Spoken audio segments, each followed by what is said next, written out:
Hello, everyone. Welcome to the Blazers Uprise post-game show. Can everyone see me? Is it going okay? Do you got I me? can I can see you. Can everyone hear us? Can you hear both This is Rich from Rip City Retro. Hey, He is joining me today. Um, Audio seems quiet. Is it quiet for anyone else?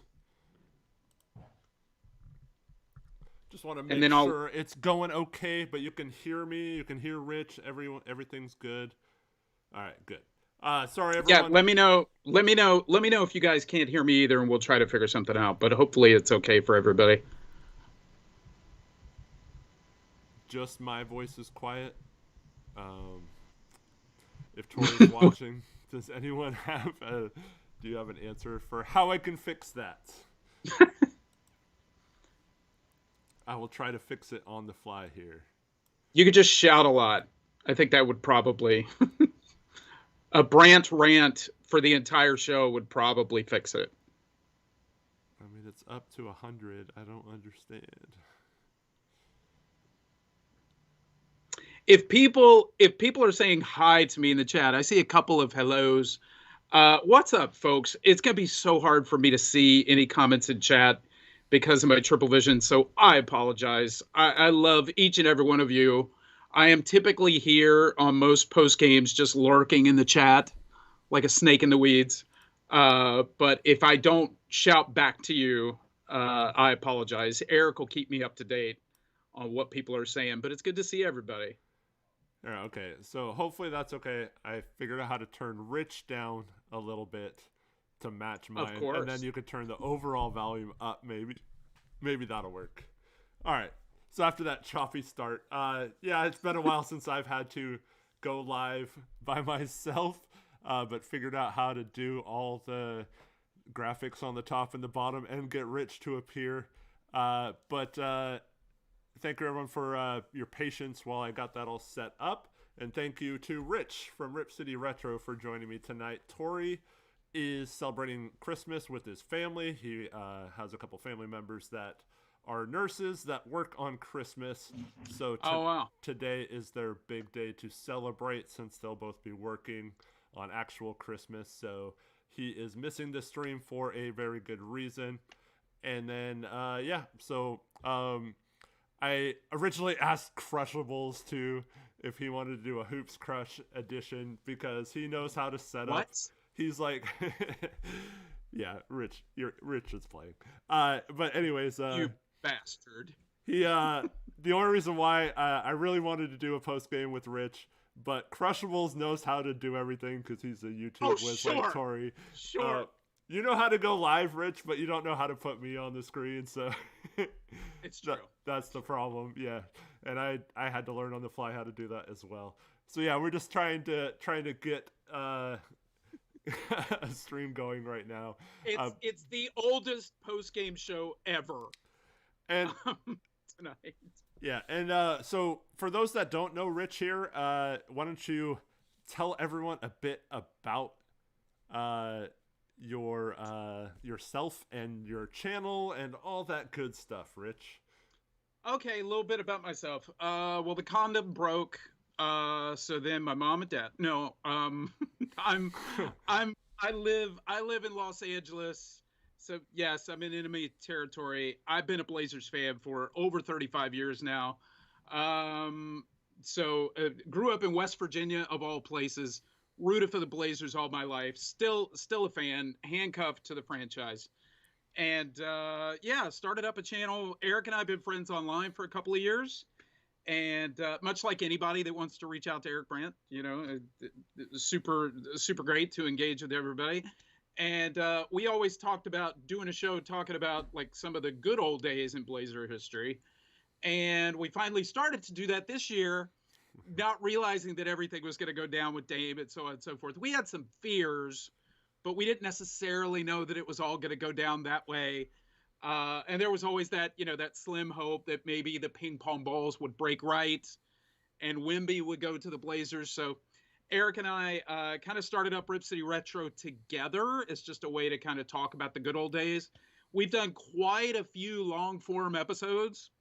And when I say long form, Eric and I have started them on one day and finished them the next day because we crossed over into the next day shooting them. I've gotten in major trouble for doing that a couple of times. But we've done episodes where we've talked about, the greatest Blazers, the greatest Blazer in history debate. We've talked about the Blazers' greatest draft picks, the most painful moments in Blazers history. It's always great whenever Eric can come on and do a long form video with me. In the meantime, I will typically do, like kind of crazy intros where I use a lot of pop culture references and things like that. But I like to answer everybody's comments that come onto a Rip City Retro video and comment. And the channel is very small, so I'm in a position to be able to comment on every comment, being so small. But we've amassed what, Eric, like over 660 subscribers to the channel in a relatively short period of time. So that's really great. Basically, anybody that's a Rip City Retro fan is a fan of Blazers Uprise. So if you haven't subscribed to the channel, please head on over, subscribe to Rip City Retro. I have been a little under the weather the last couple of months, so I haven't been able to put out as much content as I would like, especially in the last month. But I've started feeling much better. And it's funny, Eric, I was preparing an episode for Christmas Day, and when you reached out to me to say, can I help you out tonight with co-hosting? And I was like, oh, perfect. This will give me an opportunity to tell everybody to hop on over to Rip City Retro on Christmas Day. I'll have a little something for you there. And then we should be back to regular programming over at that channel. But yeah, so many of you guys who I see here in the chat are over at Rip City Retro, and I just appreciate all of you guys. Yeah, and it's always fun to do episodes with you. We did one about the lottery history. We did one about draft picks, trades, our worst moments as Blazer fans, the GM history of the Blazers, all that good stuff. And like Rich said, our most recent one was over. It started off mostly about, we're going to talk about as players moved on to other teams, how we rooted for them, whether we disliked them and hated them, or if we cheered for them to win a championship. Obviously leading into Dame on the Milwaukee Bucks this year. But yeah, we ended up talking about a lot more about just fandom in general and things like that, which we always get sidetracked like we are right now. But there was a game tonight, right? Yeah, in all fairness, do we really want to talk that much about this game? I mean, the Blazers sucked once again. They get off to a good start. They take, a 9-point lead in the first quarter? No, 11-point lead. 11-point lead? 30 to 19. Things are looking good. They're finally up and doing well in the first quarter. It's been a while. And things are, you're like, okay, maybe they came to play this year or this game. And all of a sudden, the second quarter, Rich, we've seen this, I don't know, pretty much every game this season at some point. The Blazers just go on a huge offensive drought and cannot seem to piece anything together. When they finally get an open shot, they brick it. They just can't take care of the ball. Lots of turnovers, lots of them leading to fast break opportunities for the other team. And when you have dangerous players like Clay and Steph out there, it's tough to do that. And then we make some Trey Stackson Davis and Podzimski have both been playing really well for the Warriors. Oh, yeah. But we made them look like stars, like we do a lot of role players. But really, though, the Warriors have been playing pretty dang well since Draymond got suspended. I think they've won every game. Especially at home. Yeah, they've been really tough at home. So the pick all of a sudden is not looking as good as it did a week ago or so. So hopefully they get back to their losing ways soon. But this was just a tough one, and they just never seem to get it going. there were times where they kept the lead around 12 or the deficit around 12 points, and you just wanted them to go on a run, but then it was the opposite. Golden State pushed it to like 18 or 19, and then the Blazers would cut it back down to 12 again or 14 or whatever, but never really seemed to get close in this one. It never really seemed in doubt in the second half, and resulting in garbage time at the end, and not a very well contested game by the Blazers. Yeah, and a lot of people I've noticed lately, even though I've been not feeling great, I've still come on your guys' post games to just like watched your post games. A lot of people have been accusing you guys of being very negative lately. So let's start with the positives. Because this was such a blowout tonight, we did not have to suffer through what is probably the most pathetic, overrated celebration that has ever existed in NBA history, which is the put 'em to sleep celebration, which I hate. We got that last game we played them. I know, we got it last game. Look, never has there been a celebration that the parameters of it involve you already being up and now you've put the game away. It's not a clutch shot per se in terms of being a game winner. It's just a shot that puts you up by multiple possessions. So it's a weird, kind of sad, kind of pathetic celebration. Am I being a hater? Sure. Yeah, I think you are. Of course I am. But I just want to say, I was glad we didn't have to see that tonight, because I hate seeing that. However, in the first quarter, let's talk about the first quarter for a second, because that's really when the Blazers stopped paying attention to the game. But they did a lot of really good things in the first quarter. You saw some really good defensive scrambling by the Blazers. Obviously, they got to sit in San Francisco for a night waiting for the Warriors. So they kind of tried to jump on them in the first quarter, which is smart. That's what they should do. And there were moments where you could see the athleticism of this team and why there are reasons to get so excited. And Eric has walked off the show. Understandable. I'm sick of you already. I know. It took actually I had the under. So I lost still. But so you saw a lot of good things to get excited about, but they were very sloppy offensively in terms of finishing shots in the first quarter. So I think they were up 7 by the end of the first quarter. I think it was 30-23. That should have been like a 15 to 16 point lead going into the second quarter, but we don't cash in on some opportunities. We let the Warriors score a couple of buckets right before the end of the first quarter. They're feeling good about themselves.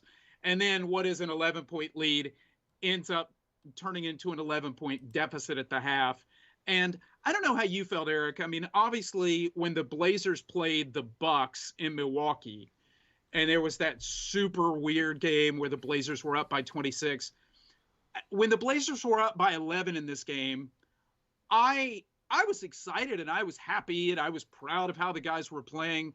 It was great to see, Scoot get an early dunk. That was a lot of fun. But I never felt like the lead was going to last. And then when the Warriors got up on us by double digits, I never felt like we had a combination and a series of buttons that Chauncey was going to push that was going to get us back into the game. Did you feel that way? Not in this one, no. It just seemed like, short of someone like Anthony catching fire and hitting a bunch of threes, I think that was the only way I was thinking in my mind something like that could happen. What was possible. I wasn't completely closing the page on that being the occurrence in this one. So you weren't right like I was. I wasn't right. Yeah, you weren't right like I was. That we had no chance of winning this game once we were up 11. No, well, because that's how I felt. yeah. I mean, I didn't think that. I thought, wow, we came to play today. Yeah, Yeah, I know. I definitely, I definitely thought the opposite. But yeah. Uh, but no, once we got down, I don't know. Just it seems like there's something wrong with this team. Yeah. Just I don't feel like, and I didn't have a chance. So real quick, so I didn't make it to the last post game show, so I didn't get my chance to share my thoughts about the disaster that was losing to the Washington Wizards. Oh man. And all the coaching controversies that Tori talked about and went so well in depth on. But the man, the coaching is just it's worrisome, man. And I feel like the team for the first time is, I mean, I thought it was just because Chauncey was a young coach and inexperienced and stuff like that, but it seems like they're not executing what he wants. And you just watch them play offense today, and you just think, like, this can't possibly be the offense that Chauncey wants to run, right? Where they're not getting any good looks, no one's moving off ball, they're turning the ball over and throwing lazy passes. Like, this can't be what Chauncey wants, right? I mean, short of tanking, we hope not. We hope it's not what Chauncey wants. Yeah, but like, so, a few games ago it was, I told them to call a timeout after the free throw, and they didn't, so I just let Sharp go, and then last game it was, the play wasn't for Jeremy, but he got the ball and just went, it's like, well, at what point, dude, are you not, like, something's wrong if these players can never execute what you want them to do on the court. And I feel like, go ahead. No, go ahead.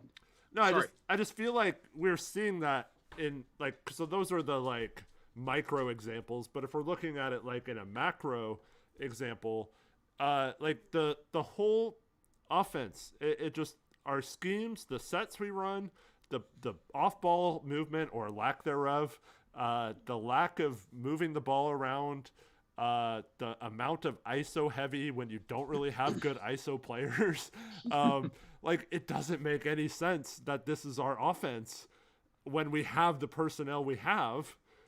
And it just, it makes no sense.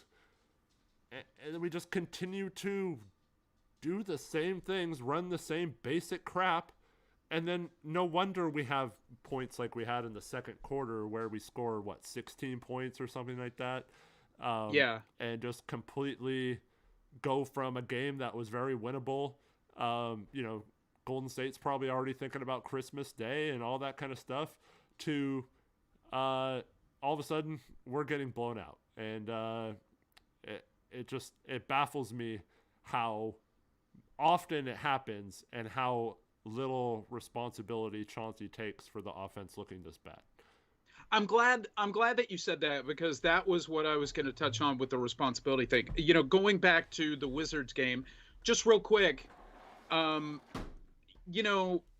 his post game, Chauncey talked about how, the reason that they ran that play for Grant at the end there was that there are a lot of options out of that play, and it had just gotten Ant a dunk the option before.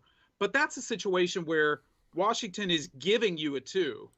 Like, it's not your heavily contested type of possession. You know what I mean? Yeah. So when it comes to plays like that, when it comes to plays like, the Shaden possession where he got called for the charge against the Warriors, in which we have played them 3 out of the last, 17 games or 17 days. I forget exactly which. The NBA needs to clean that up. I can't stand that stuff. even when it's advantageous in your favor. I just don't think teams should ever play each other that closely unless they're in a playoff series. But that's a side. See, this is a sidebar, Eric. This is how we could go down a rabbit hole. But I agree with you. I would love to see more responsibility out of Chauncey and more ownership of things, because I just think that sets a good example and it trickles down to your team. But if it's, I was just going to let Shaden figure that out, it's much different if it comes from a standpoint of, I'm the head coach. At the end of the day, I get the loss in the record book. I've got to be better. Even if it's things that Chauncey doesn't believe per se, from a team building standpoint, and wrapping your arms around your young players like Shaden and not throwing him under the bus, like Chauncey taking that kind of ownership would be good to see in those kind of situations. I felt like tonight, I don't know how you felt, tonight just kind of felt like a pickup game to a certain extent. This was a workman-like loss by the Blazers. There weren't necessarily any glaring decisions. There obviously wasn't a last-minute, possession that we can dissect, because this game we just kind of got overwhelmed and never seemed to have any kind of adjustments that were going to get us back in the game. But yeah, I'm glad that you touched on that with Chauncey. And when the Blazers hired Chauncey, I was cool with it. I didn't think, I can't necessarily give you a better name that at that time, under those circumstances, that I would have said we should have hired. Now, obviously, after the fact, we could come up with a bunch of names, but I was willing to give Chauncey a chance. And even in his first two seasons, because of how they unfolded, Dame's injury in the first season, and then in the second season, once our depth became a problem and guys started to go down, and then Dame went out for a little bit, and then the season, it kind of got away from us a little bit. But even at the trade deadline and the All-Star break, like, the team was still pretty close to fourth in the West. Yeah. So, if certain things break differently, the second half of the season last year could have been very different. So last year started my concerns about Chauncey. And I've talked about this a little bit over at Rip City Retro, and how he came to be a coach in the first place. And we can maybe unpack that if you want me to, or chat wants to, or whatever. I don't want to regurgitate old talking points. But this season has been the season where, while I obviously will not ding him for a lack of depth, a lack of veteran experience, even though you have some vets on the team, but you know what I mean. But so while I'm not going to ding him for that, when we are in games and when we are competitive with teams, and then you see kind of baffling decisions, I don't think any games are being thrown here, right? With any creative play calls or anything like that. But and again, not to come on here and I would love to come on here and be like Stephen Vaughn and just have counterpoints, and I don't see how Anthony Simons contributes to winning. I would love to do that, but I have to agree with you guys when I agree with you, and if I ever disagree with you, I'll tell you.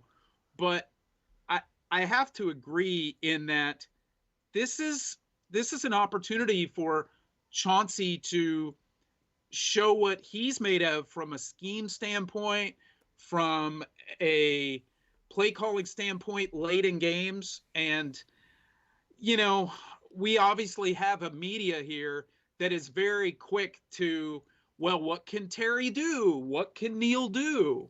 What can Chauncey do? What is Joe supposed to do? Like, all of these things, it trickles down in a franchise, and then you've got Chauncey say, well, I was going to let Shea try to figure it out.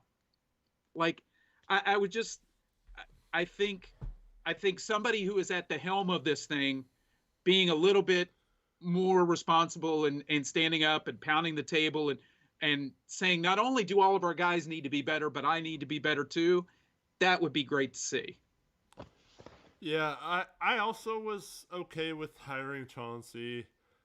We've seen a lot of first-year coaches do well. Whether it's Nick Nurse or Steve Kerr, or there's countless examples of that. Ime Udoka had a good first year before Yeah. that ended. As Todd Keith says in chat, wish Udoka was our coach. So yeah, I don't mind taking a chance on upside, but I mean, it's pretty clear, I think, by now that he's not that upside guy that we were hoping for, or he's not the type of guy who's going to overachieve with a roster or get them to play a style that works to their strengths. Because and he was never right for that job, right? Yeah. He wasn't hired for that job. That's he true was hired. Also, to be fair. He was hired to, quite frankly, be a player's coach. Mm-hmm. Come in, be a different voice, coach Dame, Nurk, CJ, get the defense going. Yeah, absolutely. They didn't bring him in to reset the table and rebuild and so on and so forth. So but he seemed fine with it this year. Well, yeah, right. But I'm just saying, like, it's one thing if you're bringing this guy in for a purpose, but at that particular time, if that was the trajectory of the franchise, you might want to bring in a guy like, I don't know, Kenny Atkinson or somebody like that to set your culture, like make sure you are a professional level basketball team inside and out. Every game you might lose, but there's not going to be moments of where you're really questioning the decision making of the coaching staff. It's more a talent situation. Yeah, I worry. One more thing. I'm so sorry, Eric. Sorry to interrupt you. Chauncey is kind of the guy before the guy, right? That's kind of the way that I'm looking at him now. He's the coach before the coach. I mean, he could just not be a good coach. Well, no. What I'm saying is he's in terms of the trajectory of the franchise, in terms of trying to build this thing into a championship contender. He might be the coach before that coach comes in, right? Yeah. The only question is, how long does he get his fingerprints on the careers of Scoot, Shaden, Kamara, all of these young guys, to the point to where when that next coach does come in, he's having to unravel some bad habits that have been learned from day one. And I know that's really negative. It's Christmas time. I'm so sorry, chat. Well, but those are just kind of some thoughts off the top of my head after watching this game, which, like you said, there's not a lot to say about this game tonight because it just kind of was a blah game. There wasn't a lot of ebbs and flows to this game once the Warriors took the lead. Well, I feel like his coaching staff does not match up either. Like, if you're going to have a player's coach that doesn't really have good schemes and stuff like that, I feel like he doesn't have the right staff in there. You need some tough-minded guys and some it feels like everyone is yes men, or they're all kind of nice butt kisser types, and don't want to step on anyone's toes. Yeah. I think we need a little bit more, like, just someone who's going to show a little bit of tough love. And that's something that, like, because Dame, every offseason, and multiple other players, including Anthony, work with Phil Beckner in the off seasons. And that's the one thing that Dame says about Phil, is that he was the first person in his life that told him, like, you could be so much better than this. Like, why would you accept this being okay? Like, every other coach is like, oh, Dame, you're so awesome. You're so awesome. And he came in and said, dude, you're not maximizing your potential. Like, and until you do, like, I don't want to hear any of this crap. I'm not going to tell you that you're doing well, because you're not putting in the time at this particular junction. You could stay after practice and shoot more on this day or whatever. And until you do that, like, you're never going to be the player you want to be. And like, good players, elite players like Dame will take that to heart and as a challenge, to get better. and and Vanderpool right, too with yeah, Ian CJ. Yeah. and the and players that will never be good enough to be uh, elite players in the NBA will turn it around and like never they'll just be like, oh man, what's wrong, like I my coach hates me, like that kind of thing. And those type players will never make it in this league long term because their mentality isn't right. So I do Yeah. think you need that kind of at least one person on your coaching staff to be like that and to not just tell the players what they want to hear. And then also when it comes to Chauncey, I keep thinking about this because outside of today's game, we kind of got off to a slow start at the very beginning, and like we were down 7 or 9 to nothing to the Wizards, Yeah. and multiple games this year we're down a bunch early. Like the other team scores the first 6 to 8 points, and then we have to basically call a timeout and go from there. But the problem is, okay, you could say this year it's like a rebuilding team, right? Like we're bad. What do you want? Like we're not going to win many games, so who cares? Which is okay. But Yeah. we're saying the same thing all last year, remember? Even with the good start, the only problem we were having was, or we had two problems basically, the bench and the slow starts that didn't make sense from games. And it became a problem all last season, even when we were trying to win before we started to tank. That was like one of the main talking points was, how are we going to fix these slow starts we're having? And then once again, this season, we're having these slow starts. And we have a decent enough starting lineup, in my opinion, especially, Shaden's not playing right now. So we have like Malcolm Brogdon, who's a vet, Jeremy Grant, who's a vet, DeAndre Ayton's in his 6th year, Anthony's in his 6th year. Yeah. Yeah, Shaden. and Kamara's a rookie, but he doesn't really play like a rookie. So why are we struggling so bad at starts of games? But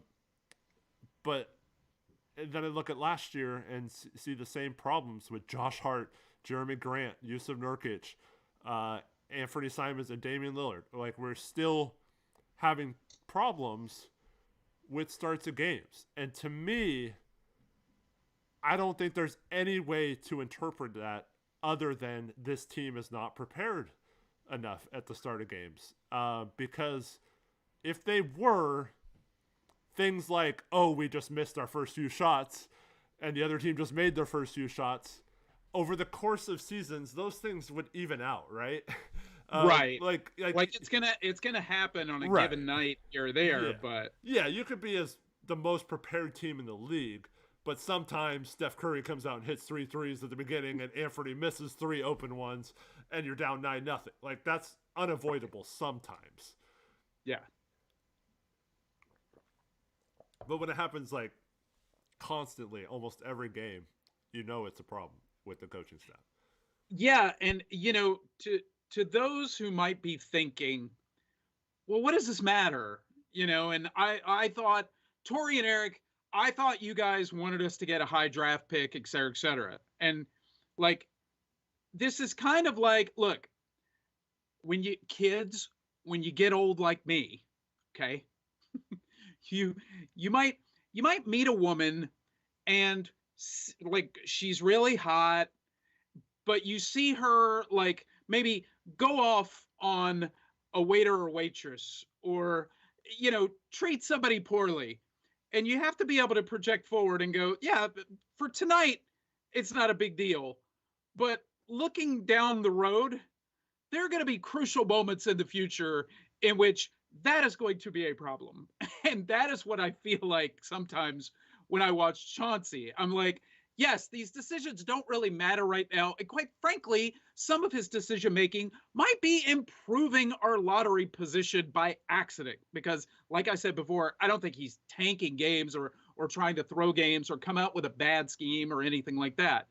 But like when I project forward, hey, if we're better, like from a talent standpoint, and we're able to Eric, Stott's teams were like this a lot. They were pretty well configured. All things considered, with Neil's roster construction and so on and so forth. But that's why they were so good during the regular season. Their pieces fit pretty well together. They were able to have a lot of regular season success, but then when it came to the playoffs, it became relatively easy to zero in on what we do well when you're seeing us night after night after night. It's one thing if it's the second night of a back-to-back and you just played the Lakers, the night before, and then you're blowing into Portland to play the Blazers. Like Dame and CJ could go off on you, and you're gonna lose. But but I just feel like when our talent level and when our players mature a little bit more, and I'm not saying like 5-6 years down the road, I'm saying like, Scoot's second year, his third year, Shaden's third year, his fourth year, so on and so forth. There may be nights where from a talent standpoint, we're able to overwhelm teams, but that doesn't mean that when a pressure cooker situation comes up, that having Chauncey in place might hurt us.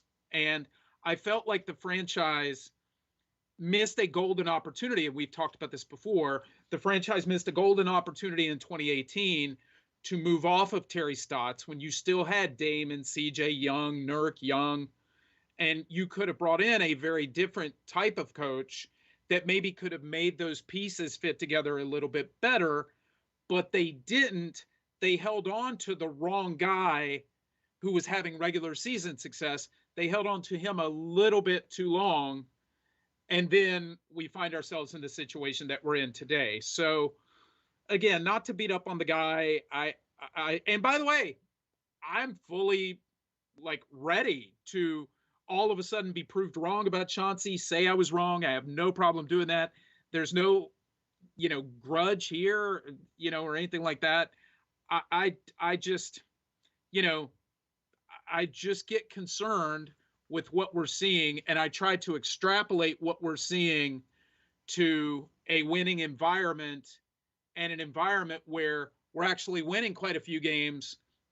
But when it comes to late game decisions and just overall preparedness, do we have the right guy in place? And the first two seasons, you give it a look and a little bit of a pass because of the injuries and things that happen.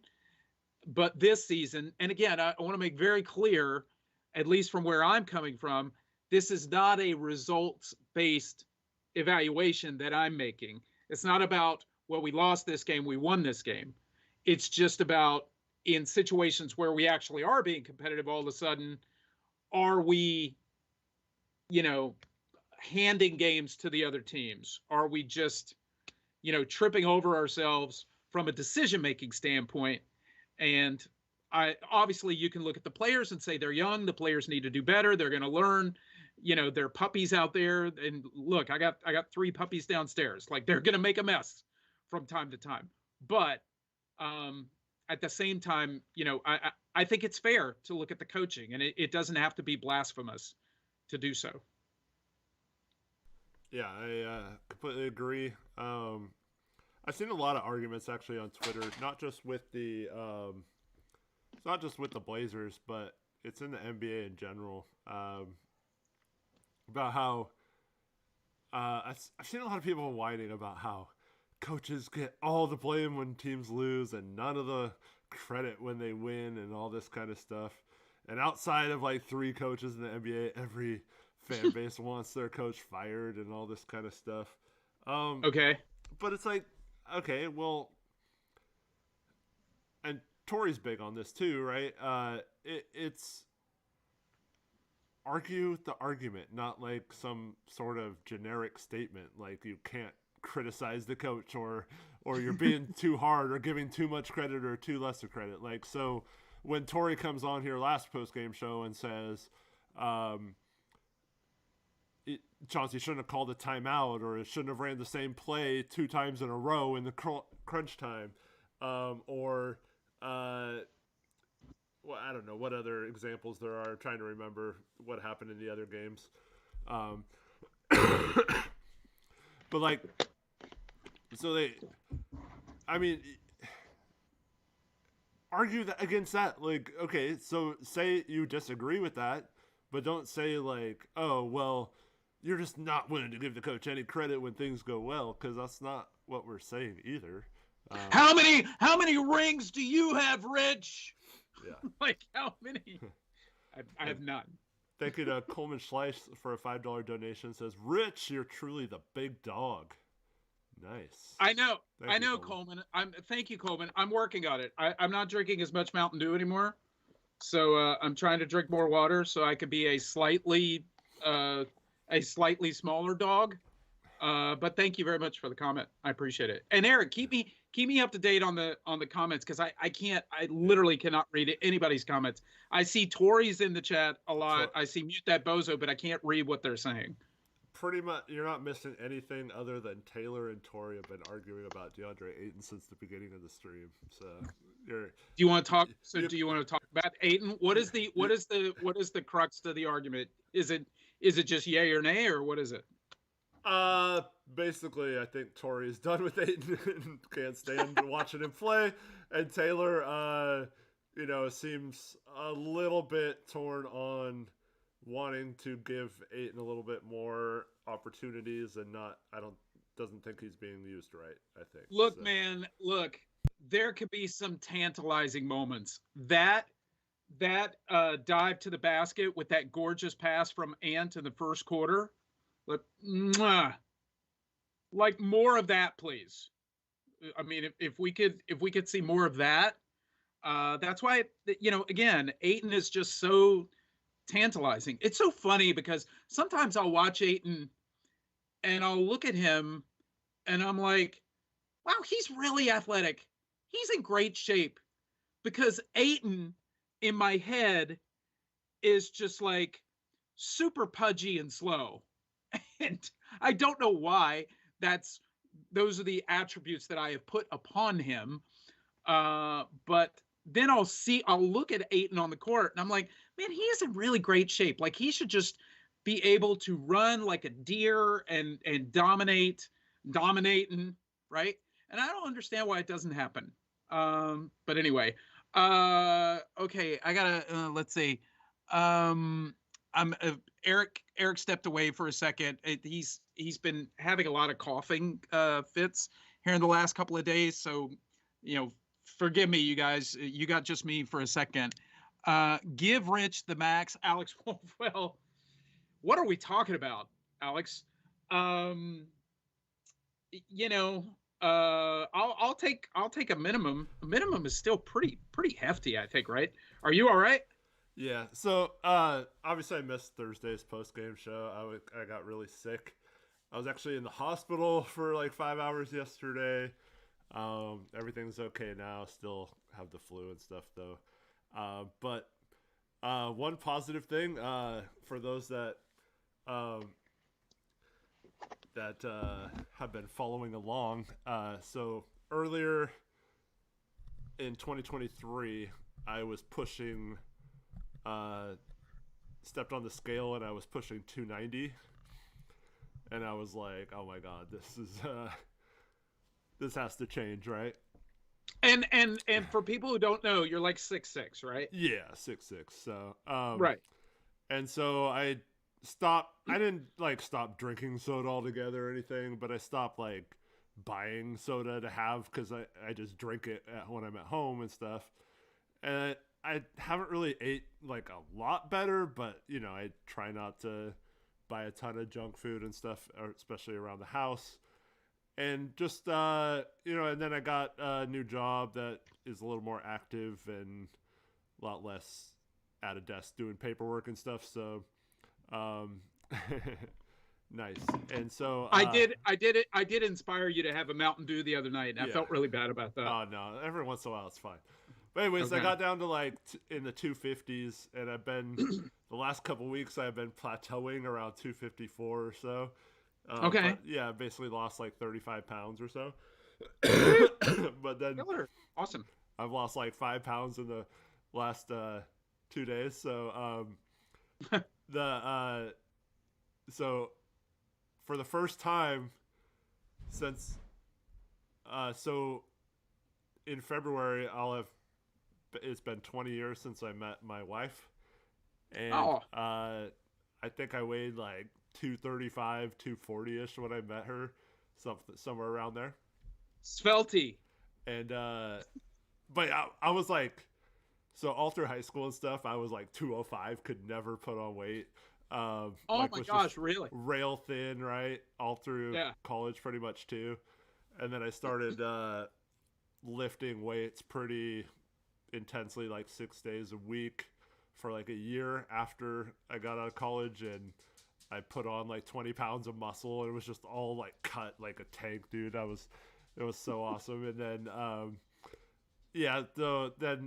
mean, I told the story on this channel before, but had something happen to where my skull was fractured, and oh, that's right. And then I forgot about that. Couldn't exercise for a while after that, or lift weights and stuff. So I ended up, and then, you know, as you get older and have a family and stuff, you don't have as much time to play basketball for 4 hours every day like I was doing when I was little. And so I apologize for the volume. I don't know how to fix it. I haven't turned up all the way. I'm not sure. But anyways, so yeah, it's been like shortly after I met my wife, or just her at the time. I've been like over 250 ever since then, and so today was the first time in at least 15, probably closer to 17 or 18 years that I stepped on a scale and it had under 250 on it. So pretty stoked. Oh man, I lost 40 pounds over the past like 10 months or so. Not even really congrats. Trying that hard. But yeah, thanks, man. Congrats, that's awesome. But also to all the people who, or not all the people, but I think it's just one person, maybe just a few, but there's a few people. One person is just, I mean, I wouldn't imagine just typing this out in comments, but I guess it's anonymous over the internet. But this one guy always, no matter what he says, he always has to mention how terrible my voice is and how nasally it is and stuff. And so I apologize. Thank you. I apologize. Somebody said it. Because I can't do anything about it, one, but two, it's even worse when I'm sick, and I'm obviously sick tonight and trying to fight through it. But like, yeah, so I apologize to that one guy who just hates my voice and thinks it's too nasally. It's always weird if somebody's ever like, I watch this show every time it's on, you know, at 10 to 12 to 14 hours a week, and Eric's voice is so grating, I can't stand it. It's like, really? Are you sure? Are you sure you can't stand it? But anyway, look, I remember when I first moved to Los Angeles and became an actor and had to get used to the idea of, you're an actor, Rich? Please tell us about that. Oh, stop. Shut up. I told you a really cool acting story before the stream that we cannot share on air. But you can't vouch for me that it is pretty cool. But I had to get used to, like, I always hated the sound of my own voice, much like the chat. And but I had to get used to it so I could truly evaluate my work, you know. So once I got used to the annoying sound of my own voice, I was able to move past it. But yeah, I mean, to each their own. Once you zero in on the content of what somebody's talking about and whether they know what they're talking about, and like, especially with you, and I've told you this before, but you know, you just have a real gift for emoting, whether you're angry or whether you're emotional or things like that. And that's why everybody in chat and that comes to this channel loves you. And it's a real gift. Like, it's a gift to be able to connect with people that way. And so the sound of with the exception of that guy, you haven't really connected with that guy, and that's a shame. But I think I speak for most of us when I say that we all love your voice because it's yours. So yeah, there you go. I also, for the record, had sinus issues when I was little and could never breathe out of my nose until I was older. So I became a mouth breather at an early age, so yes, I am a mouth breather, but yeah. Have we ever talked about how I do not have a sense of smell? I was born without it. So I'm so jacked up, chat. Like I have triple vision from a car accident. Let's list all the things. I don't think we have time to list everything. No, let's do this. This is fun. No, we don't have enough time, Rich. Oh, shut up. So with my senses, so I have triple vision, so my vision is screwy. I don't have a sense of smell, so I was born without that. And then and now my hearing, I've lost 10% of my hearing, and I've got horrible tinnitus. And a year from now, I may just be yelling at I may be yelling at the screen a lot, or I might be in the chat saying, "What's wrong with the audio?" And you guys are saying, "Nothing, Rich. It's your ears." But yeah, I don't think we ever talked about the sense of smell thing. So I don't know why. I've just never had it. And now you're leaving. It's very painful for you to reject me like that and walk away. But I understand. So chat. I want to know from you guys. Clearly a bot. What's up? Every now and then I'll catch people's names. It's good to see you. Elizabeth Allen says this is Rich's audition for the NBA analysis role in BU. No, I would never get that. Oh, by the way, the NBA analysis role on BU has 2 of those, and they're excellent. They're way better than me. So I would fail that audition, Elizabeth. But but thanks for the plug. And then yeah. So I feel like we are like we have fallen asleep at the car, much like the woman that hit me in my car accident 8 years ago. But I'm not bitter. And do you have a sense of touch at least? Asked Zach. Yes, my sense of touch is fine, and my sense of taste.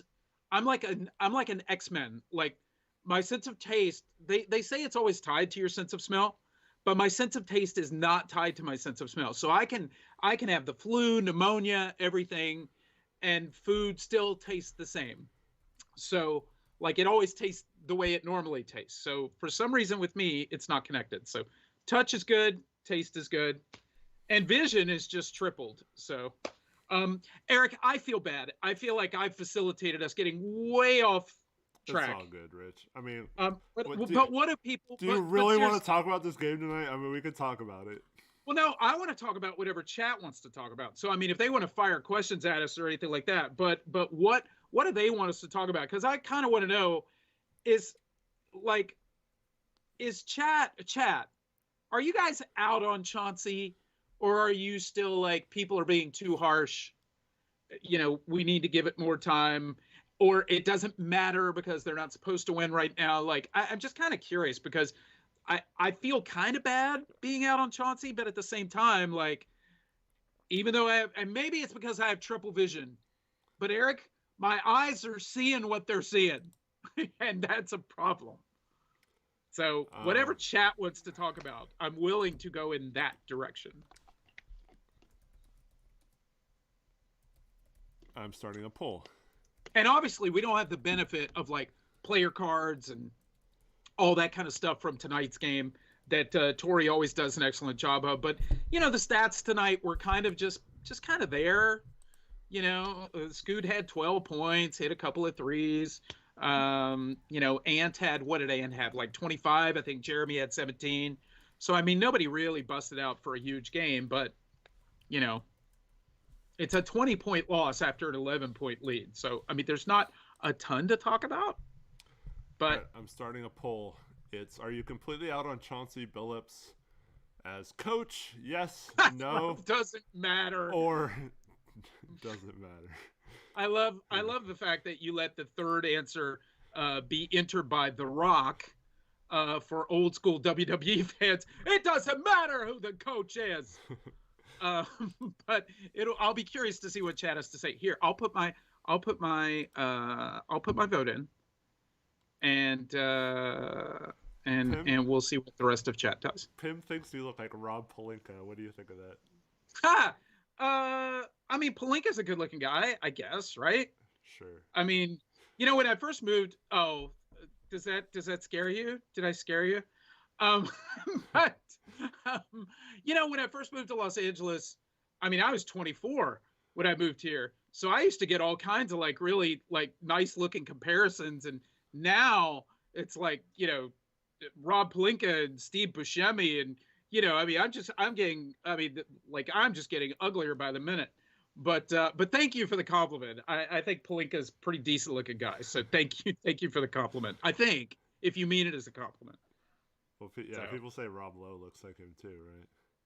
So that's they're nice. Basically I've heard that a lot. Like Rob Lowe, yeah. I've heard that a lot. Rob Lowe in what? Rob Schneider. I don't think you look like Rob Schneider at all. I am an animal, though. I mean, if you don't cross me, comedically. Rob Lowe in one of the best television series that only had one season ever, The Grinder. If none of you have ever seen it, try to find The Grinder. That's an amazing show. Very, very funny. And of course it got canceled because we can't have nice things. But anyway, so what else are people saying? All right, people. We have 124 watching right now, only 36 votes in the poll. Come on, everyone vote in the poll, please. So and click a like on the stream for the guys. Yeah. I don't even know if I clicked like myself. But I just did. But so what are the Christmas plans, Eric? Christmas with mom and the family, or what's going on? Yeah, so every Christmas Eve is dedicated to my mom's house, so we'll go over there tomorrow, lunchtime-ish, and then we'll have a nice prime rib dinner that my wife is preparing, and hopefully she feels up to it. She's pretty sick right now too. Oh no, you poor guys. That stinks. And then open presents, do the whole Christmas thing at my mom's, and then Monday morning, our Christmas morning, do the whole Christmas with the kids in the morning. Okay. Everyone wakes up, see what Santa brought for them, and they open all their presents. And daughter will be coming home tomorrow from college and all that. So yeah. Cool. How about you, Rich? Cool. It's low key this year. We'll do a family thing tomorrow. So Christmas is actually tomorrow, and then we're puppy sitting another dog. So there are 4 dogs in the house right now. Well, 5 if you count me. I'm the big dog, from what I understand. Yeah, you are. So it's been a little chaotic. So just kind of a low key Christmas. I already told you the story off stream. Christmas came early last week for me in the form of a commercial airing that was not supposed to be airing, and now we have to work that out.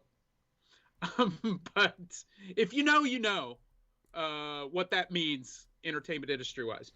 But anyway, yeah, so just kind of low key, really. That's about it. Kind of like the Blazers in this game tonight. Just very, very pedestrian. Just not a lot going on. What is your go-to Christmas snack? Like maybe after the Christmas dinner and the whole thing, where you're like, man, I want to go back and grab a little something like leftover wise. What are you doing? I don't know if I have necessarily a Christmas snack that I go back for, but I do love myself some just sugar cookies with frosting on them or whatever. Like, okay, fair enough. I think I'm starting to understand the 290 pounds. Make some nice cookies. You can do it with the kids. Roll them out and make the little cookie cutters with the different Christmas shapes and stuff. And oh, that's cute. Yeah, that's cute. I'm just always like, get the roll, get the turkey, the stuffing, and just make like a little Thanksgiving sandwich. Like that is like that. That's almost better than the meal itself to me. I think you have a dono from Clearly a Bot. Can I read it? Do you mind if I read it? If you can. He's been Clearly a Bot. If you can, you bastard. Clearly a Bot channel member for 26 months. Thank you, Clearly a Bot, on behalf of the guys. He says, fire Joe, trade players plus 23. Help me out on that one, Eric. I don't quite understand that. And then, well, finish this out. He says CBGM. Oh, Chauncey Billups, general manager, like the stream. Okay, well, he's saying like the stream. So basically, I mean, is he just calling for cleaning house? Think so. Obviously. Did I read that correctly? Yeah, Chauncey. Trade players plus 23. I don't know. I don't know what that part of it was, clearly. Oh, clearly about saying trade players over 23 years of age. So ageism. That's what clearly about wants. So you want to trade Anthony? He's 24.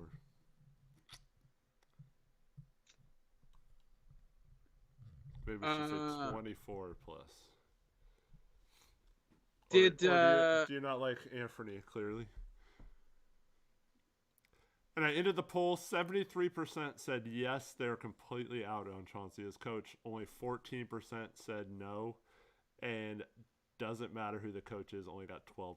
So overwhelmingly, 56 votes. What do you think about my theory that Chauncey never really wanted to be a coach, and it's just something that he fell into? He doesn't have a burning desire to actually be a coach. I might have thought that prior to him becoming a coach, but there was no reason for him to be an assistant coach and go that route, considering he would have likely gotten a job eventually as a GM if he continued that route. So I think he did change his mind and wanted to become a coach. But he took the assistant job after COVID, right? 3 years ago. Well, I think that's right. Yeah, because that would have been 2021. 2020, 2021 was when he was assistant, right? Yeah, so the season where the playoffs started, like in June, which again, it was so great to see the Blazers and Damian Lillard playing in June, and I just lied to myself by looking at the calendar and saying we're in the finals. Yeah, so I think that was his first season, that truncated 2020 to 2021 season. And, from my understanding, Chauncey had done, he finished up his playing career with the Clippers. Then he moved into calling games for the Clippers. And then I think he was still living here in Los Angeles. And, I could see how a guy could take a gig being an assistant coach in the town that you're currently living in, to maybe see if you like it, so on and so forth. We just had a gunshot outside, so a little bit of pee came out. So nothing like living in Los Angeles. Is that really what that was? Yes. I heard that noise, man. That's crazy. Yeah, I don't know what's happening, but anyway. Rich lives in LA, not Portland, too. What's that? And you live in LA, not Portland. I know. So, I just kind of looked at it like, with some of the things that we've seen in the post games, the hugs and hand pounds immediately after games and stuff like that. Even though I do not question Chauncey Billups' competitiveness, especially as a player, obviously a world champion, the Pistons had an incredible string of going to the Eastern Conference Finals year after year after year. Probably should have won another title in there somewhere. But when it comes to coaching, man, I don't know. I don't get that vibe that he just has to have this, and that's what I like to see out of my coaches. I don't know if he necessarily has to have it or whatever, but I don't mean from a desperation standpoint, like he has to have the job or something like that. I just mean like coaching's in his blood. You know what I mean? Like I've said this before on my little post game streams that I've done waiting for you guys to come on and come live. But I've talked a little bit about somebody like Sam Cassell. I look at somebody like Sam Cassell, a former player, late first round draft pick, won 2 titles with the Rockets, won another title with the Celtics, but he was really, a end of the bench player at that point.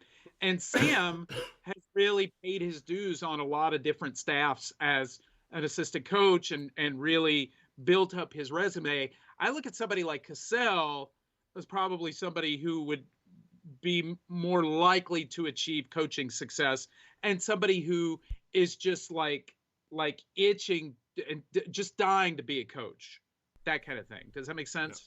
Yeah. I don't know, because he was offered the Cleveland Cavaliers GM job and he turned it down. Might have just been.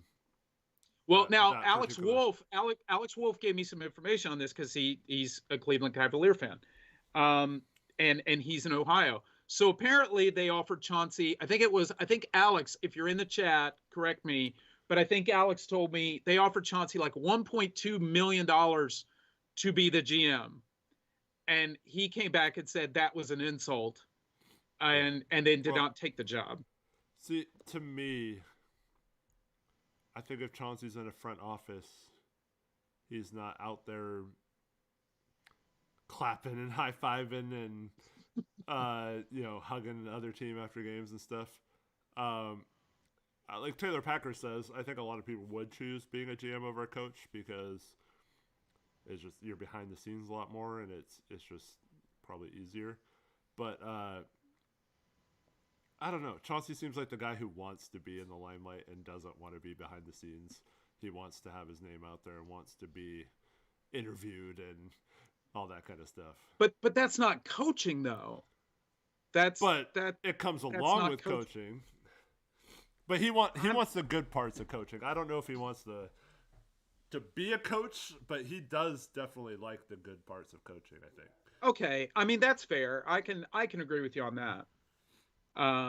But he doesn't want the blame either. Like, so he's not liking it now.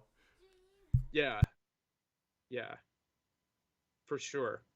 Eric Olson, I see you in the chat. I so many of you, I see you, and I just cannot read your comments unless I basically get right up here to the screen, and I don't want to do that. But it's good to see you, Eric. Another thing is, like Zach says, what's up, Zach? What's up, Zach? It's a lot easier to get the benefit of a doubt as a GM than a coach, i.e. Joe Cronin. Well, like, just think about it, like this summer, right?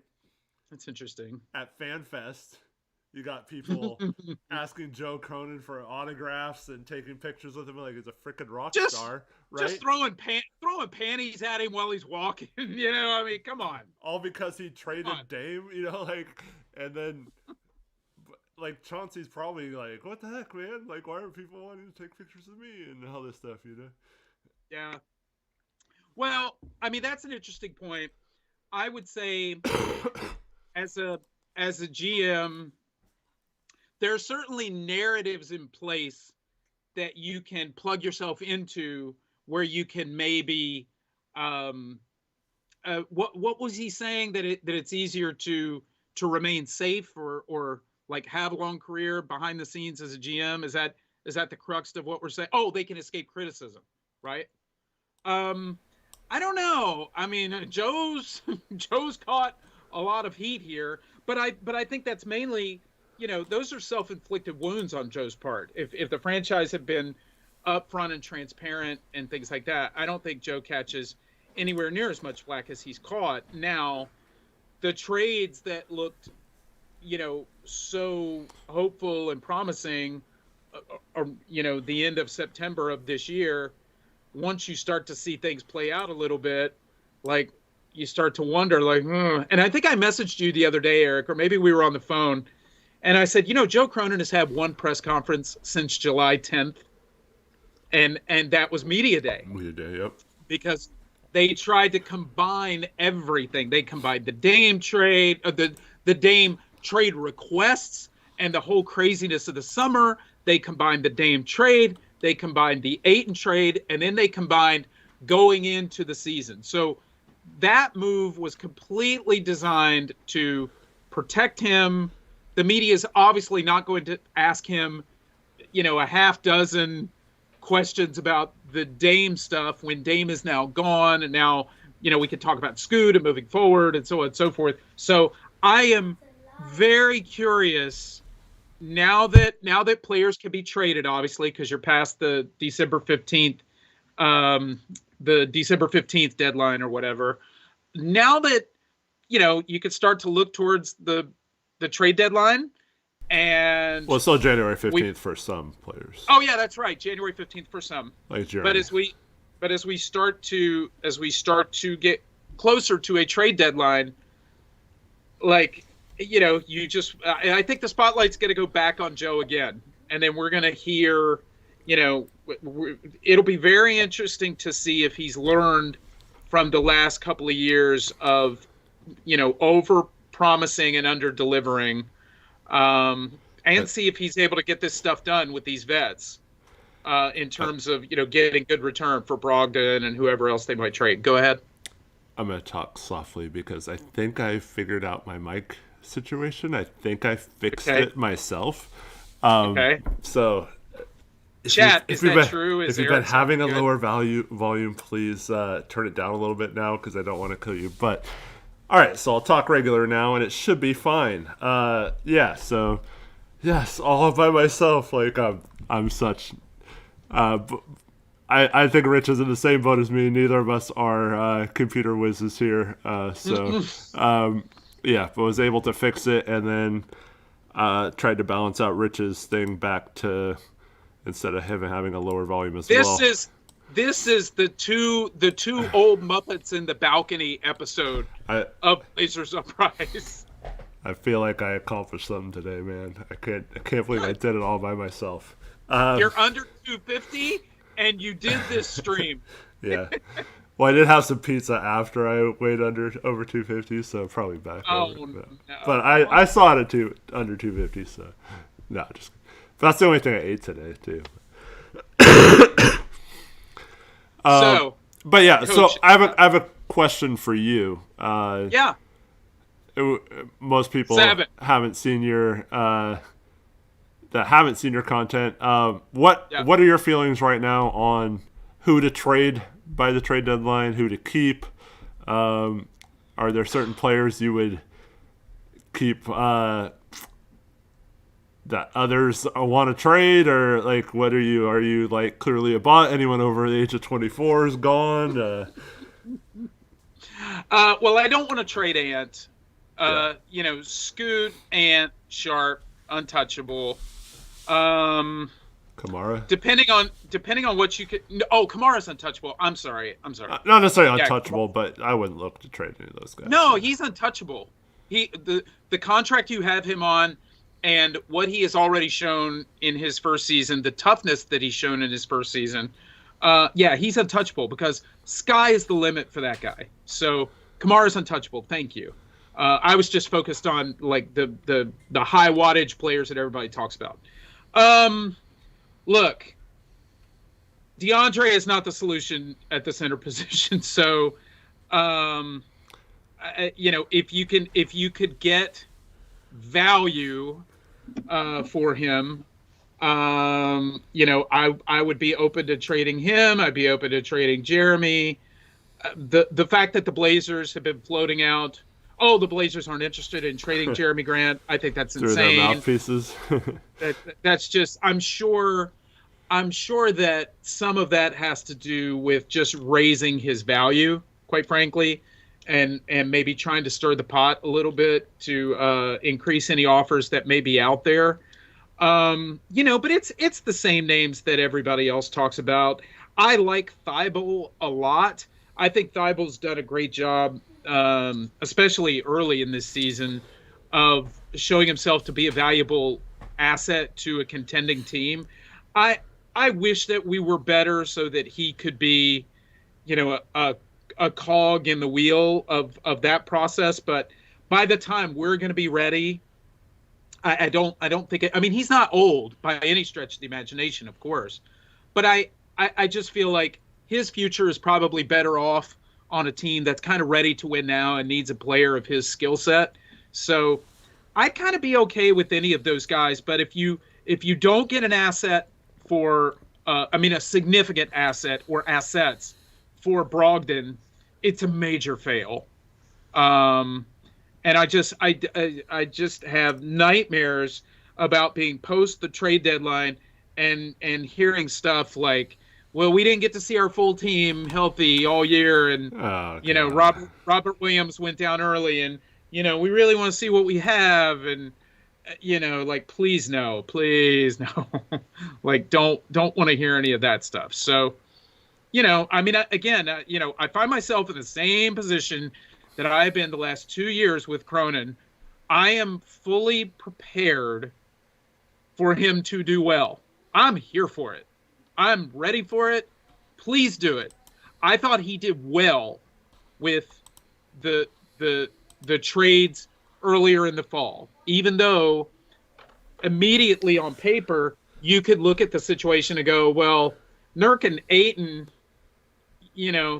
I mean, you're kind of getting double the price, and then imagining Nurk being on this team and his ability to pass with guys cutting to the basket, those kind of skills that Nurk has, while you might look at Ayton with his age and his upside being a greater gamble to take, looking at it now, like, you could probably be getting the same production for half the cost, right? So, the trades don't look as good as they looked.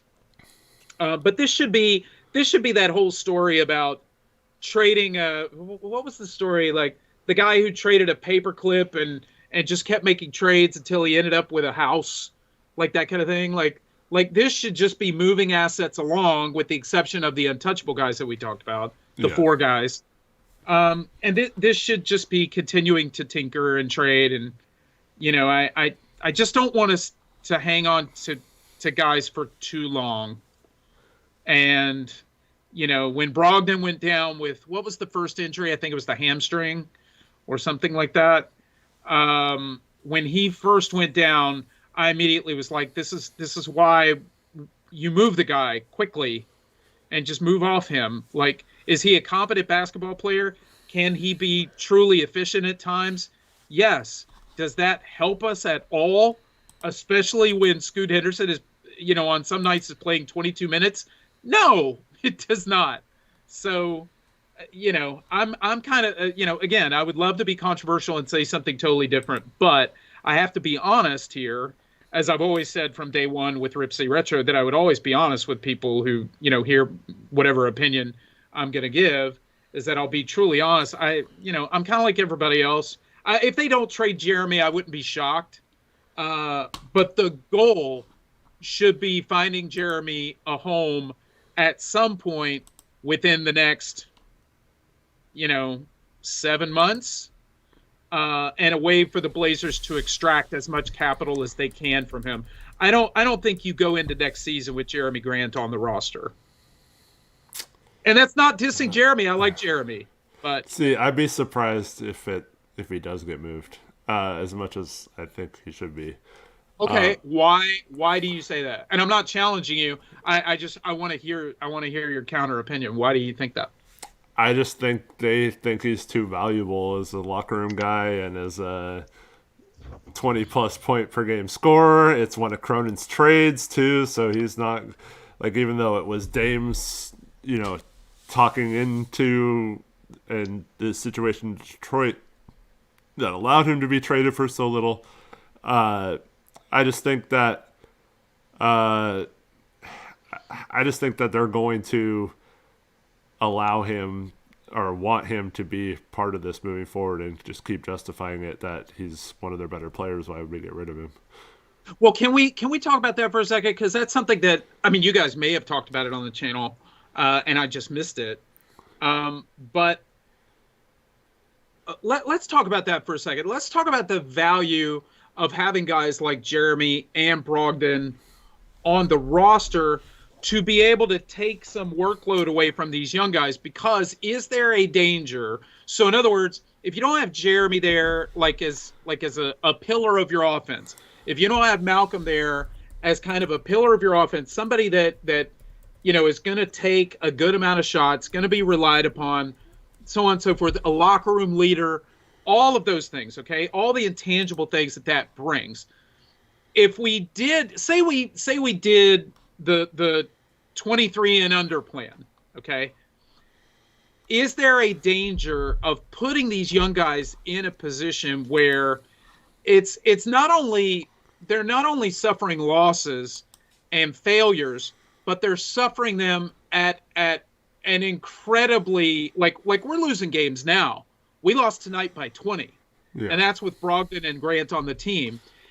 Is there a confidence factor danger when it comes to these young players where having Jeremy around, I'm just playing devil's advocate. Yeah. Okay? No, I hear you. Having Jeremy around, having Malcolm around gives these young guys a little bit of a bridge to the future where then in a year or two, whatever the case may be, depending on how they view Jeremy, then it can truly become their team versus the danger of it just, okay, screw it. It's just their team now. Like there's not a lot of Oklahoma City Thunder with KD and Westbrook and James Harden examples out there that we can point to in terms of a young nucleus like that just taking off. So is there truly value to protecting these young guys a little bit by having those older guys on the team? I'm just playing devil's advocate.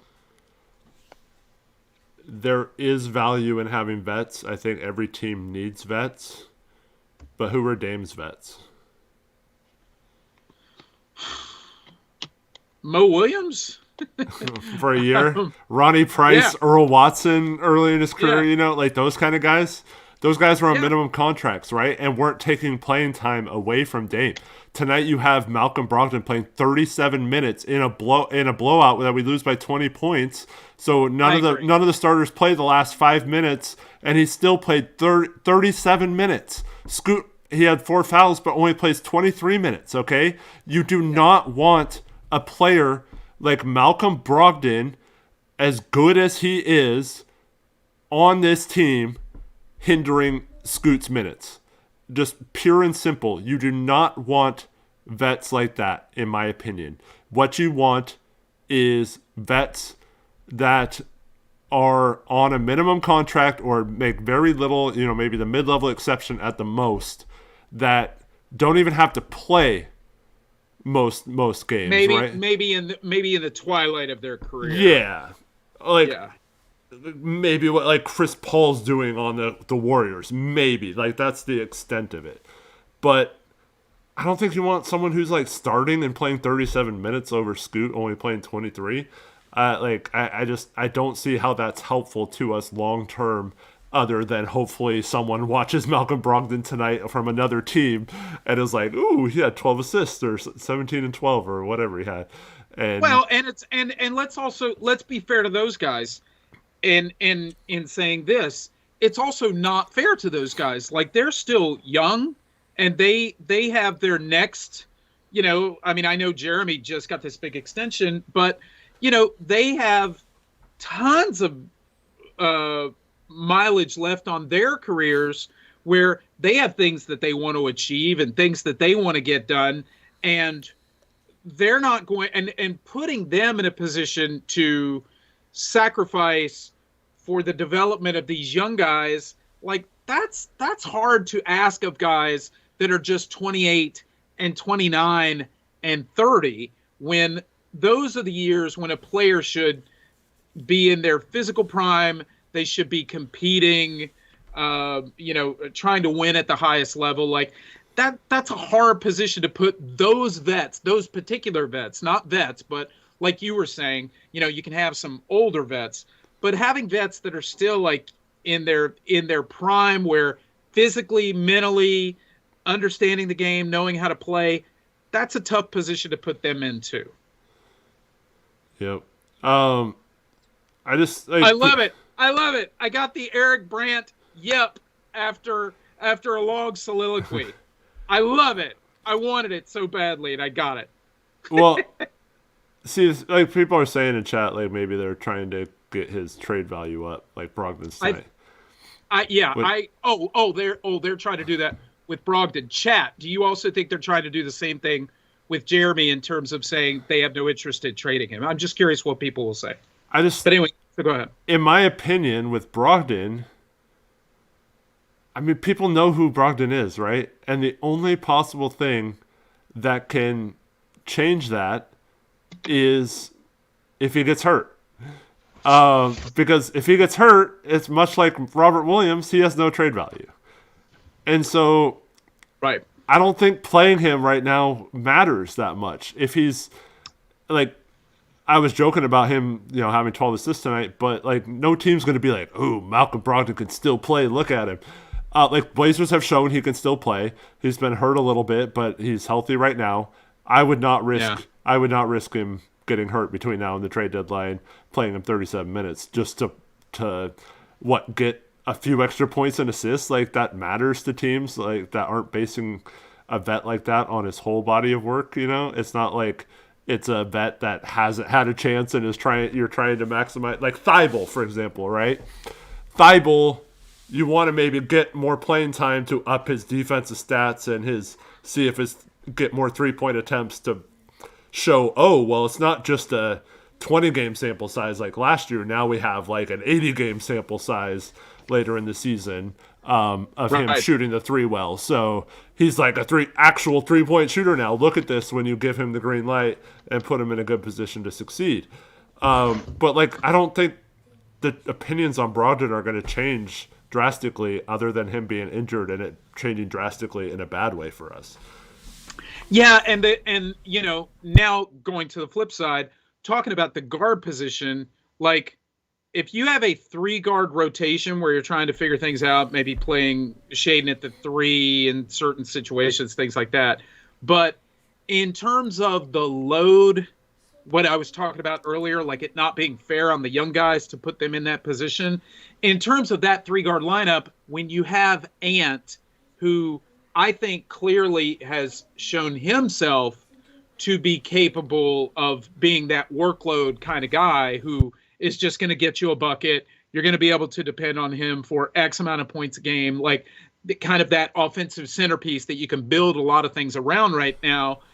I don't, where I could see it with Jeremy in terms of the front court, I couldn't justify any reason to not maximize Brogdon and get the most that you can out of him in a trade. And you're also going to get benefit because he's so good that he has to play, right? Particularly if Chauncey is trying to win games. So we need to take this little tool away from Chauncey so that he's more forced to play Scoot more than 23 minutes.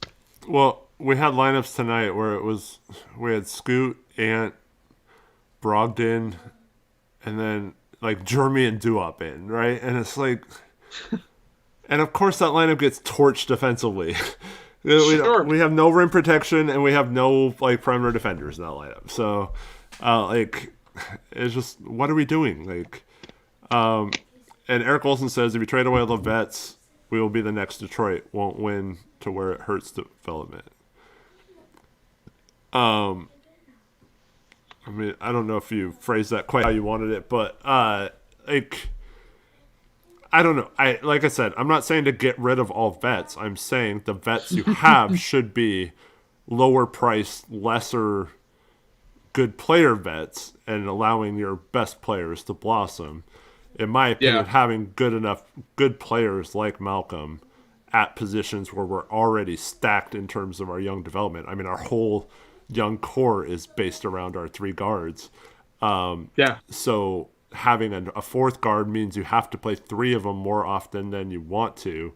But we already talked about this. If Sharp has to play the 3 some, you can get away with him playing at the 3 about 12 minutes a game with some creative, substitutions and stuff, and having someone go out early of the 3 guards, and then maybe saving some time at the end to go 3 guards. But you need to have the right 4 or 5 with those 3, and I don't know. I think. Did you say threesome? Yeah, mine went to the gutter. Yeah. Well, I live in Los Angeles, so I mean, I'm here. Yeah. I'm there now already. Let me get caught up in a couple of donations. Yeah, please. Alex Wolf with a $2 donation. What is up, Alex? Good to have you here. What's up, Alex? He says, "Don't hog the nog."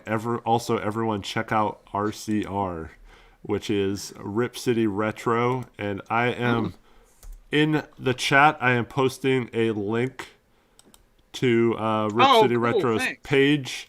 If you are watching this and are enjoying Rich and us together, or one or the other, go subscribe to that channel and help us get to 1,000 and all that kind of stuff. That'd be great. And if you're not enjoying this, Ripsy Retro, the channel, is way better. I promise. Really? Oh, well, I mean, way better than my performance here.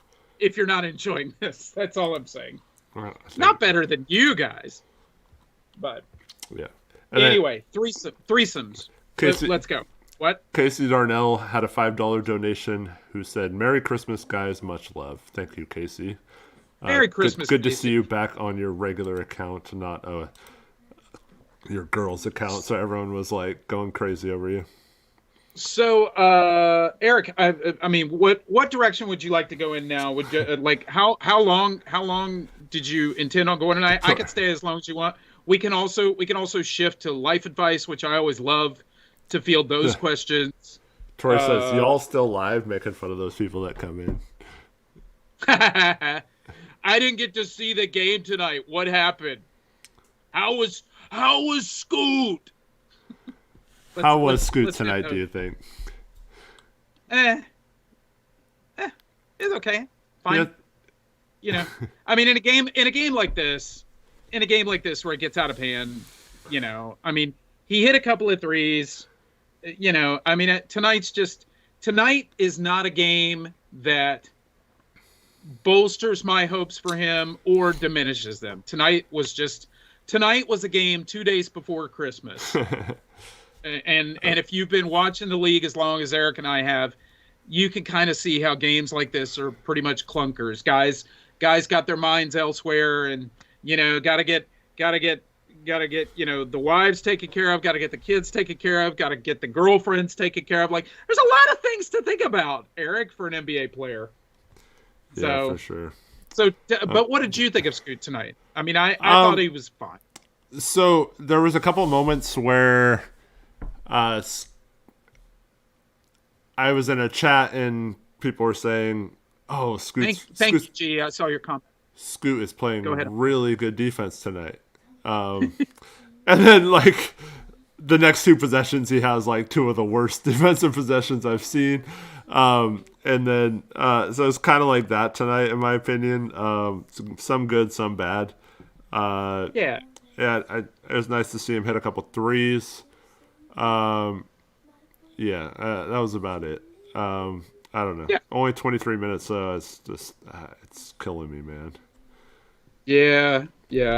Hopefully that starts to change soon, but you know, who knows what the rationale is for that. All right. I think we got to do this. Oh, it's okay. What is that? It's only 2 minutes and 50 seconds. Chauncey's press conference tonight. Oh, I love it. Okay. I'll try to play it into the mic, see if it works. Okay. After this ad plays. Wait, can I do the pre-press conference? Sure. Can I guess? Okay. Let's see. I thought we came out with a lot of energy, man. I really did. I felt good about what we did. You know, we were flying. You know, we were flying around, creating some turnovers. Felt like we got some good looks. They just didn't go in, and I felt like their pressure really hurt us. You're not got us backdoor a few times. Not smacking your lips enough. I know I'm not trying to do an impression, but I'm trying to get. You know, I'm an actor, so I'm trying to get in the headspace. And, but I like the way okay, in a game in which we were up 11 and we lost by 20. I don't know why, but I just feel like we're going to get the. But I like the way we competed. But we got to compete for 48 minutes. Let's do it. Let's go. All right.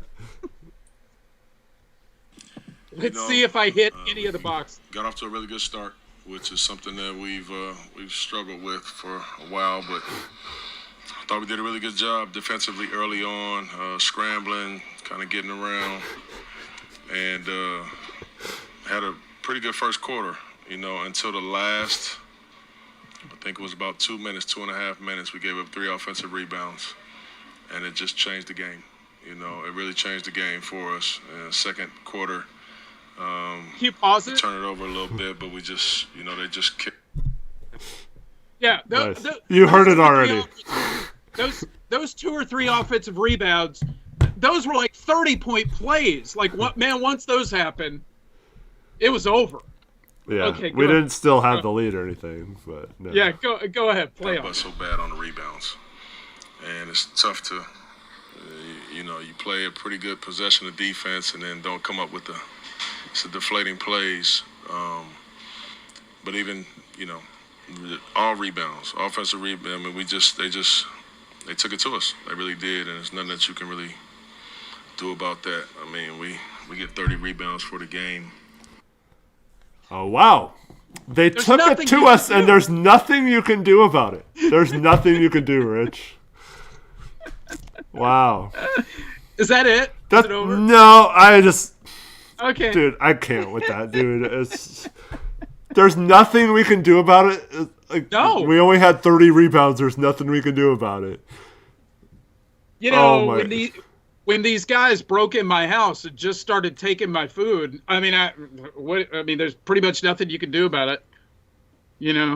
Just gotta take it, really. Play on. Dude.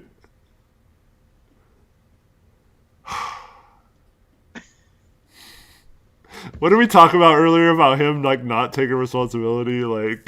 Eric, listen, man. There's nothing he could have done, though, Rich. There's nothing. Listen, at the end of that first quarter, we gave up 2 or 3 rebounds. Oh yeah, when that happened, dude, we were screwed. Man, yeah. Once that happened.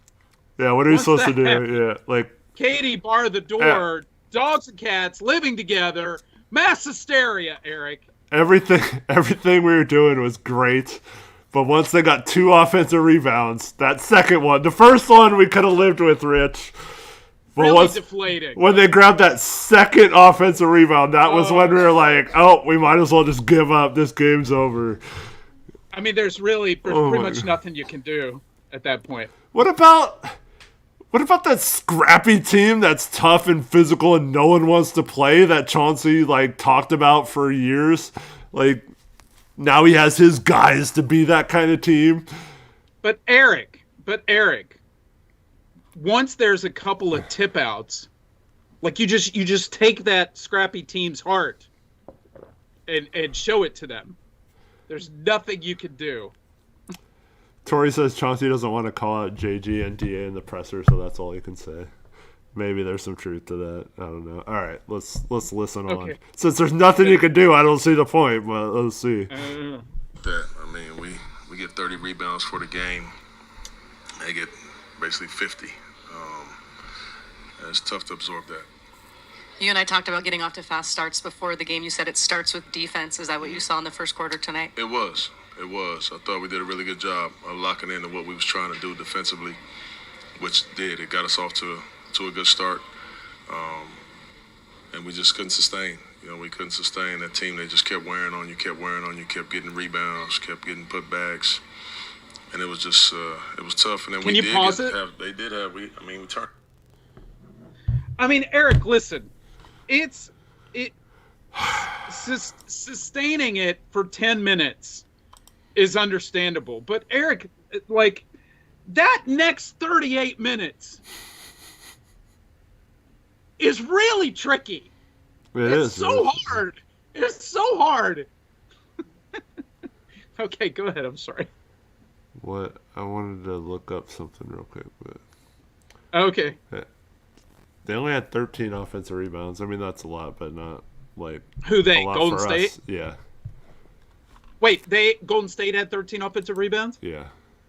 but a couple of those were like on one possession. They got like That's true. 3 cracks at it. So I Yeah. mean, that's like, on 2 possessions, that's like 4 right there. Mhm. So you're already down to 9. So I mean, it really, like, them crashing the boards like that. Yeah, it hurt, on a few possessions, but it's not like it was the overriding reason. But anyway, go ahead. Yeah, also, when the team shoots a lot of long threes, the ball comes off long a lot, so you might want to play for Yeah. that. Yeah, we turned them over, I think, 13 times at the half, but only for 7 points, So we got to be able to do a better job, but when we do get turnovers, we got to be able to convert. Those are big opportunities for us, and also it's a deflating play for them. So it wasn't our best night. Hey, Coach. Scoot had 3 steals tonight. Obviously took turns guarding some pretty dynamic guards. What do you think his potential is on the defensive end? Oh, I think he's going to be when he learns, how aggressive he could be at different points of the game. He's an aggressive defender. He's a tenacious defender. He's going to be an elite defender in this league. But it takes a while because, one, he's playing against most of these players for the first time in his life. It takes a while to kind of understand what this guy wants to do, what this guy wants to do. It's even harder now because we switch so much, so you can't just key in on, Steph and Clay, it's the 4-man, it's, everybody. So his potential is very, very high on the defensive end. That's it. Oh, okay. I don't mind that last question. I mean, I'm curious about that too. I mean, look, Scoot's got all the physical skills to be a good defender. We'll see if he puts that part together. Look, we did not, unfortunately, did not Rich. scrap. I did not hear that we scrapped. Hold on just a second. I'm going to Yes. reconnect your call. Oh.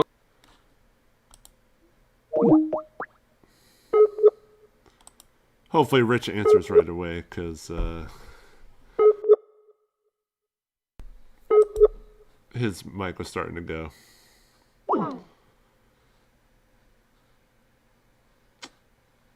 Come on, Rich. Answer the Skype.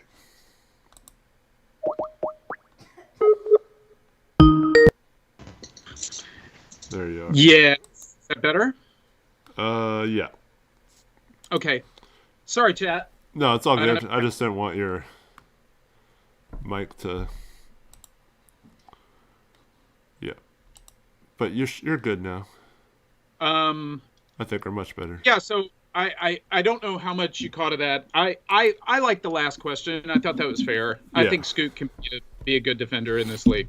But we did not get anything about scrapping, Eric. Apparently, there was no scrapping. No scrapping. Going well, on. I mean, they were going to scrap until they got those 2 offensive rebounds, and then you're not allowed to scrap after that. So there's nothing you can do. Yeah. Oh my God, that's a classic. I'm so happy I was here for that live. That was fantastic. Any comments? Man. That was going on.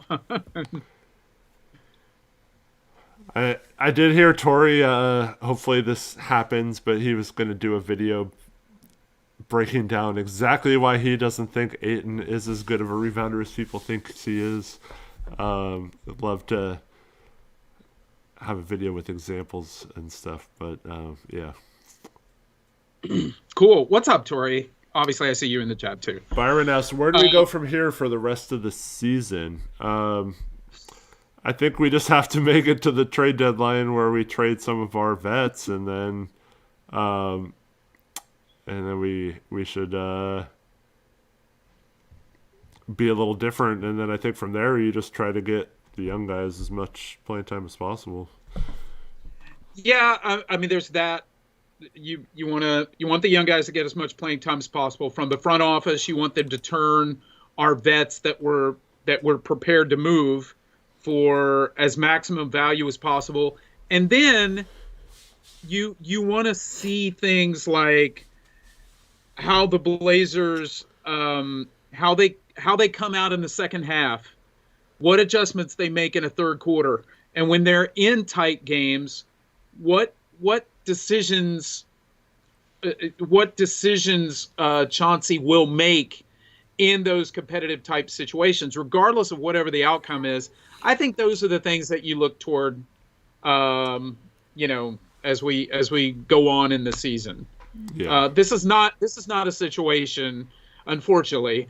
This is not a situation where the Blazers are going to rattle off 13 straight and all of a sudden be in the hunt for the play-in or anything like that. Like, this is not that kind of season. And if you squinted, you could have seen how pieces could have fit together to do that. I know that you were very optimistic about that before the season started. But yeah, I mean, I think there are still good things to look for watching this team going forward, and things that will illuminate what level of success the Blazers will be able to achieve going forward. So yeah, I think there's lots of reasons to, be interested in continuing to watch the Blazers this year. And of course, because of our respective channels, please don't tune out and move on. Yeah. Well, at least with Risk City Retro, you can talk about past stuff if this season goes too far. So. Yeah, that's a great point. Like, be like, remember the '91 Western Conference Finals? Like, I can always choked. Yes, thank you for that. Yeah. All right, so yes. Do people like you? You probably can't even do a tankathon, can you? Well, I can. If the people want it. No, I can do. I'll do a tankathon. I just can't. That's what. Okay, so you're on the honor system. Everybody has to trust you with whatever you reveal. Before the stream, so at halftime, I get pretty much everything all set up on my end. I call Rich on Skype. Get his camera all set up on my end and all that kind of stuff. I felt pretty comfortable. I was good to go. Right before the end of the game, I was like, hey, you know what would be cool? Is if I added a scene for Tankathon. So that I can show the Tankathon on the stream, right? And so I add the thing for Tankathon, and you got cocky. I got cocky and thought I could add something else to my stupid... I had it figured out, my stupid non-technology brain. Had it all down, and I decided to add something else. And so the little bottom ticker or whatever, so it changed that to like the top of the Tankathon screen. And I was like, what the heck? I can't have two different ones or whatever. So then I decided to try like a whole different scene with just the Tankathon, and I could switch to that, like the intro's on its own screen or whatever. And I did that, and it still changed the bottom ticker thing to the Tankathon screen. So I was like, crap. So I was like, oh well, screw it, I'll delete it, right?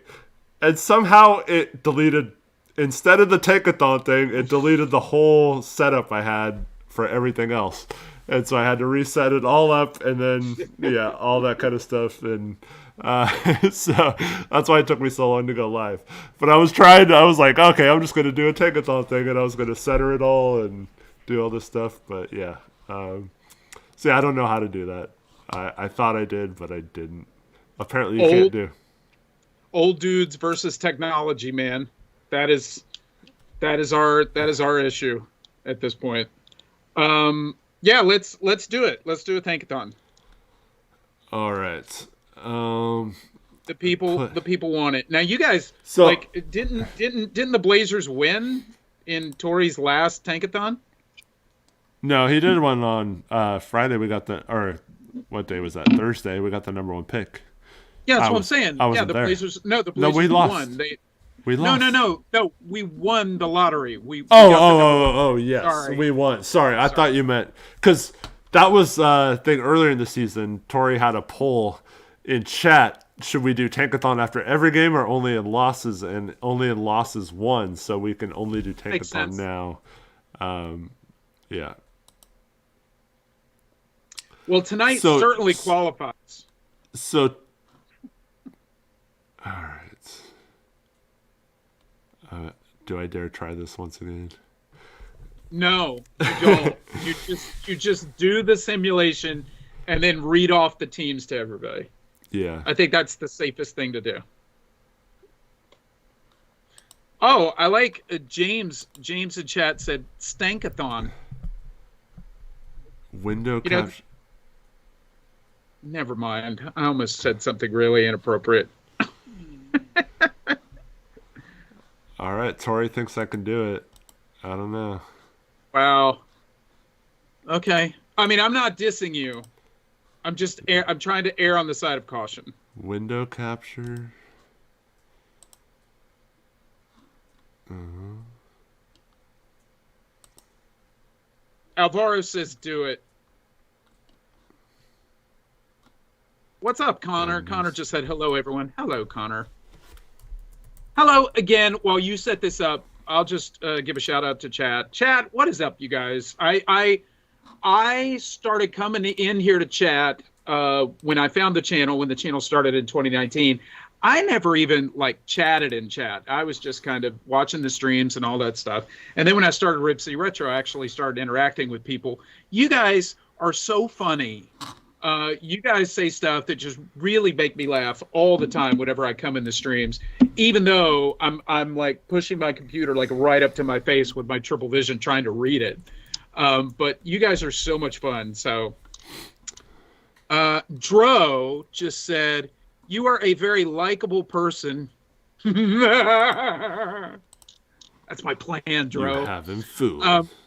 Yeah, exactly. It's working.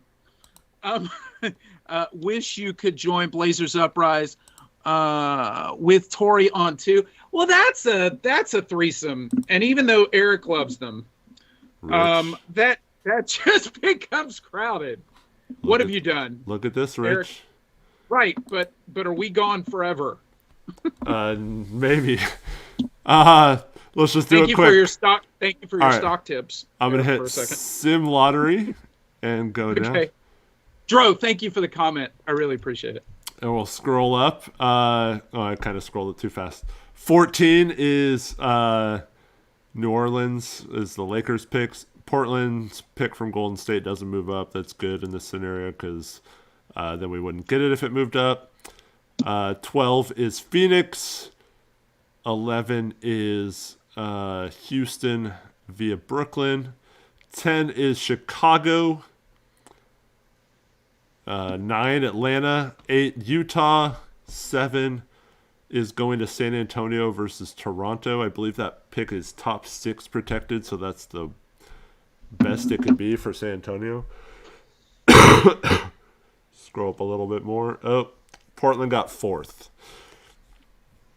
Okay. It scrolls up too many. I'm not as good know. a story on it. Charlotte moves down to 6. Detroit gets screwed once again. Memphis moves up 5 spots to the number 1 pick. They've won 3 in a row since Ja came back. So, what did you make of that? By the way, just quick little talk about the league. What was your thought when Ja came back and hit that game winner in his first game back? I mean, I don't know. I'll tell you what I was thinking. As an old head, I was looking at it going, well, is that young man going to learn anything then? If he just walks right back in and hits a game winner?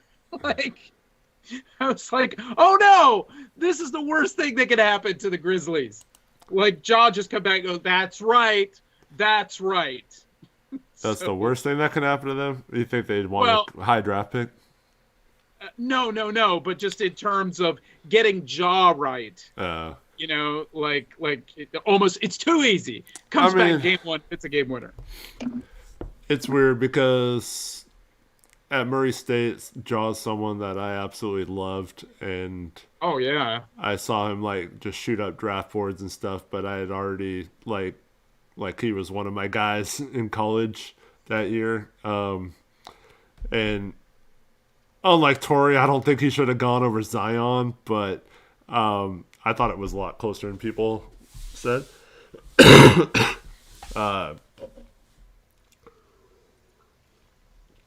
But yeah, I don't know the stuff from last year. Hang on, like... hang on, hang on.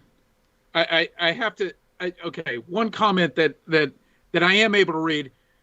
Tory Jones, I think, is the young man chatting in the chat. Says, "I got a new bed. Let's go." No. But congrats. That's awesome. Good. Beds are important. Okay, go ahead, Eric. He says he's had the same mattress for like 13 years and it's awful, but that must have been his big Christmas present from his mom or something. Congratulations, Tori. Yeah, quality sleep is really important, man. There's nothing better than getting a new mattress to go along with your Manta mask. So go visit Manta Mask and improve your sleep by using a Manta mask as well. Hey, Taylor wants him to sign his old bed and give it to Taylor. Hey, actually, no joke though, I would take him up on that, Tori. Because, cut up pieces of your bed. No. And then just sign them. old heads like you and I, Rich, know this is an issue. When you like want to get rid of a mattress, like it's not easy to get rid of a mattress, right? Yeah, it's really hard. Unless you go to school at West Virginia University like I did, where after a big win, we just always burned our couches and mattresses. True story. Right. We were weird people. Well, so if someone's offering to take your mattress, just freaking let them take it, dude. That's as weird as that is. It's like it saves you a lot of trouble. It's true. It's a lot of trouble. Yeah. Yep. But yeah, good to know that Tori got a new bed. That's great. Good for you, Tori. That's good. Okay, so Eric, may I as the guest, can we open up the remainder of the show for questions, life advice, all that good stuff? Yeah. So, and any questions anybody wants to ask me, whether it's about Los Angeles or the acting world or anything like that, I'm totally an open book. Like, please hit me with it. Let's go. All that good stuff. So, do you want to come up and help Tori break in his new bed, Rich? No. Okay. No. Also, yesterday Tori was on. Oh yeah, he did the Bet Online thing, right? Bet US, yes. Oh, I'm sorry. The Bet US thing. Yes. Bad baby. I think it's Gen Z Sports is the name of it. Go check that out. Is it Gen Z Sports or is it Gen Sport? It's Gen Zaborts, but yeah. Yeah. Z-Ports? Yeah. Gen Z Ports, yeah. Details. Here, who cares? Tori talking about Bill Belichick. Favorite, okay, I see from Portland 77. Favorite Christmas movie? Eric, do you have one handy off the top of your head? I got to think.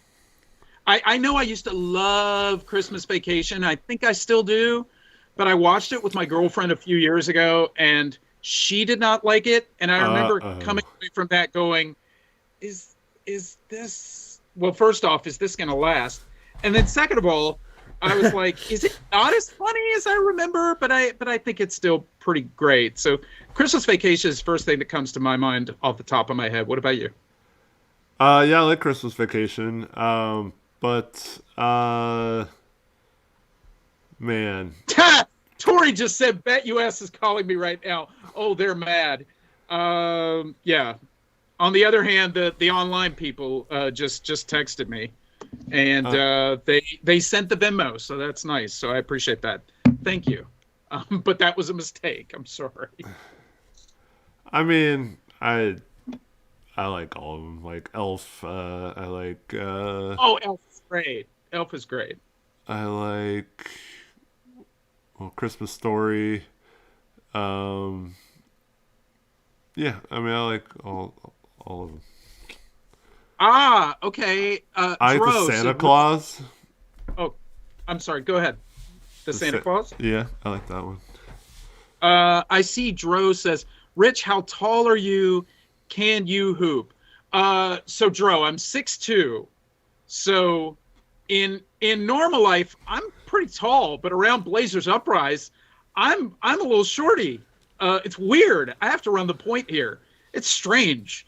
Because Tori's like what, 6'4", and you're 6'6". Can I hoop? Yeah. I used to really be able to hoop.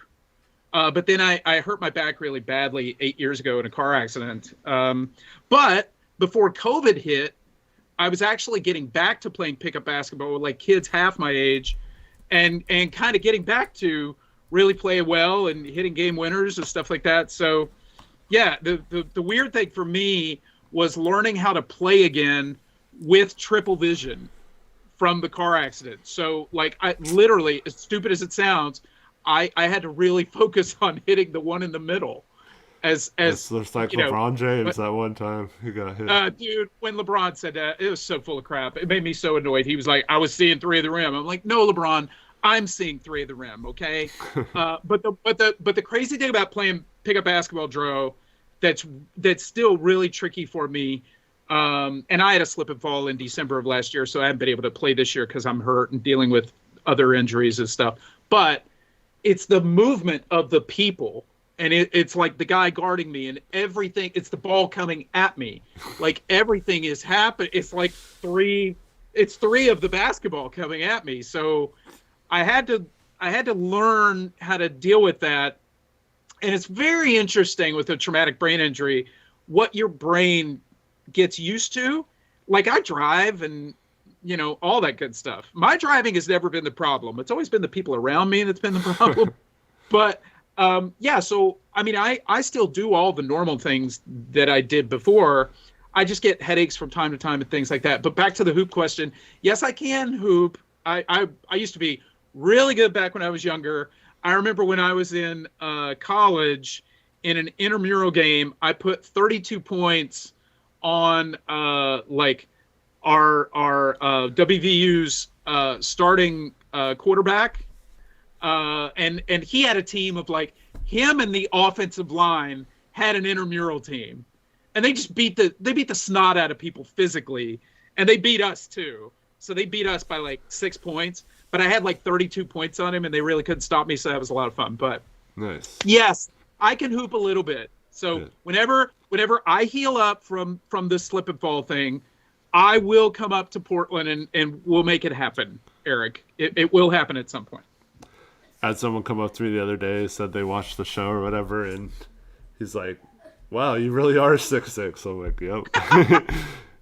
I get that a lot. See, he thinks it's like your internet dating profile where you right. say 6'6", but you're actually like 5'9". Tori probably gets that all the time. Like that, I don't think anyone believes him when he says he's 6'4", but then when they see him in person, they what is that, right? Like, this isn't a dig at Tori in any way, shape, or form, but Tori does not strike the uneducated eye as somebody who is like 6'4". Like, what is that? Like, I've never been able to really wrap my head around that, but I don't know. I don't know what it is. I remember the first time I heard how tall he was, I was like, what? Maybe it's just the posture or something, but like, I don't know. Yeah. It's weird because I didn't. His camera is above his head, he said, so it makes it. And his monitor is big. Yeah, I guess so. Okay. Any other questions that I'm missing?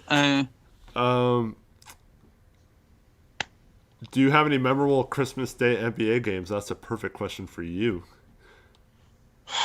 Memorable Christmas NBA games. Gosh. Was the Trent Tucker game on Christmas Day? I don't know. The game that the Bulls and the Knicks were playing, and the Knicks were losing, and they only had 0.1 seconds on the clock, and they inbounded the ball to Trent Tucker, and Trent Tucker caught it, shot it, made the basket, And then after that moment, the NBA were like, okay, well, this is ridiculous. And so they forever changed the game to where you have to have 0.3 of a second at least to get a shot off. For some reason, I want to believe that was a Christmas Day game. Maybe I'm wrong about that. Christmas Day games, I can't really remember. I always remember being really ticked off when the Blazers didn't show up on the national lineup of Christmas Day games. So I'd have to think about that. I can't really think of a super memorable Christmas Day game. I know that when Shaq and Kobe were going to play each other for the first time, Los Angeles was like losing their mind about it, thinking like Shaq was going to kill Kobe or something like that, which did not happen. But yeah, I can't really remember any super memorable Christmas games. Anything for you? I mean, as a Blazer fan, 2009, watching Brandon Roy score 41 points against Carmelo Anthony, who scored 30-something that game. Yeah. So that's the only one that I can really think of as a Blazer fan. I remember a few years ago we played Utah, and this is the first year in 12 years that I haven't had my store open to go. I usually have to work on Christmas. So what happens is, Christmas ends and then I have to go set up for New Year's because it was a really important week for the store. And so Christmas, I do the whole thing with my family, and then some point during the day have to go bow out, and I would work all night setting up all the New Year's stuff at the store. And so I remember the Utah game watching on my phone at the store while I was setting up New Year's stuff. And that was obviously before we had Blazers Uprise here, I think. Yeah. But yeah, it would be nice to get some more Blazer Christmas games in the future if we become good again. But yeah, I think we sucked in that game and lost. But yeah, those are the only two games that I can think of right off the top of my head. I saw, if you're catching any questions that I've missed, please let me know. I saw somebody say, what is your Blazer like top starting five in history? And I mean, are we gonna say like in my heart? Like if that, well, like if we go like just my favorite. Like see what your starting lineup is, or like who your five starters would be. No, it's like my five.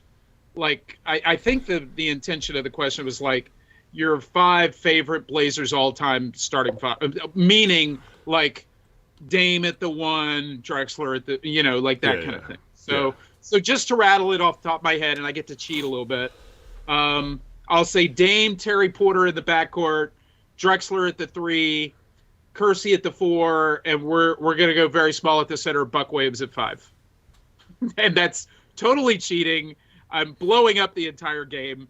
If I have to pick my favorite Blazers starting five of all time, it's the early 90s. It's Terry, Drexler, Jerome, Buck, and Duck. That's in case that was the intention of your question. But I know that there are more sensible Blazers starting fives where you're going to say Dame and Drexler in the backcourt and Walton at the center and so on and so forth. But that was just me kind of answering the question in my way. What about you? I think Tori is on his Aeromancer arc tonight. But what always is saying? Nothing. GP2 for the all-time inactive spot. I would go for GP 2 minutes. I think got to put Walton at center. I don't know. Well, but I was picking it like from my fandom, like guys that when they were Blazers when I I get. If I'm doing my all-time starting five, it'd be Walton. So yeah, I probably agree with your. I don't know. First three, Dame, Terry, Clyde would be pretty sweet. 1 through 3. 4 is a little more debatable.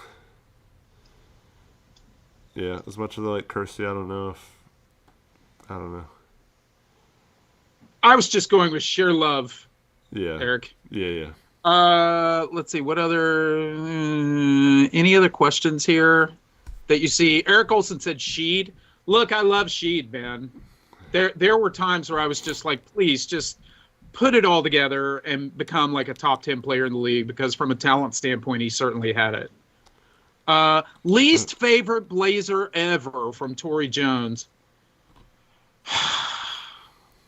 I mean, least favorite.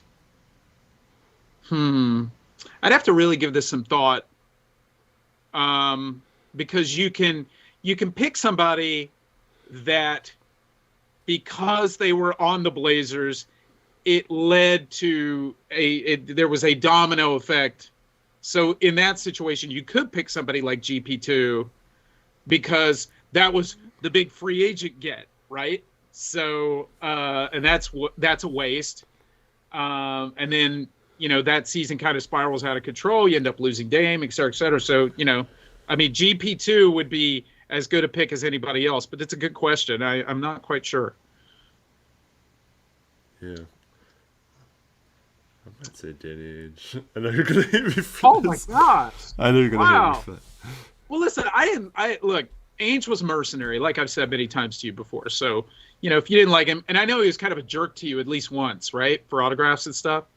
No, he was never. I thought, oh no, somebody said that to me in the comments where Ainge was a jerk to him. Me. That wasn't me.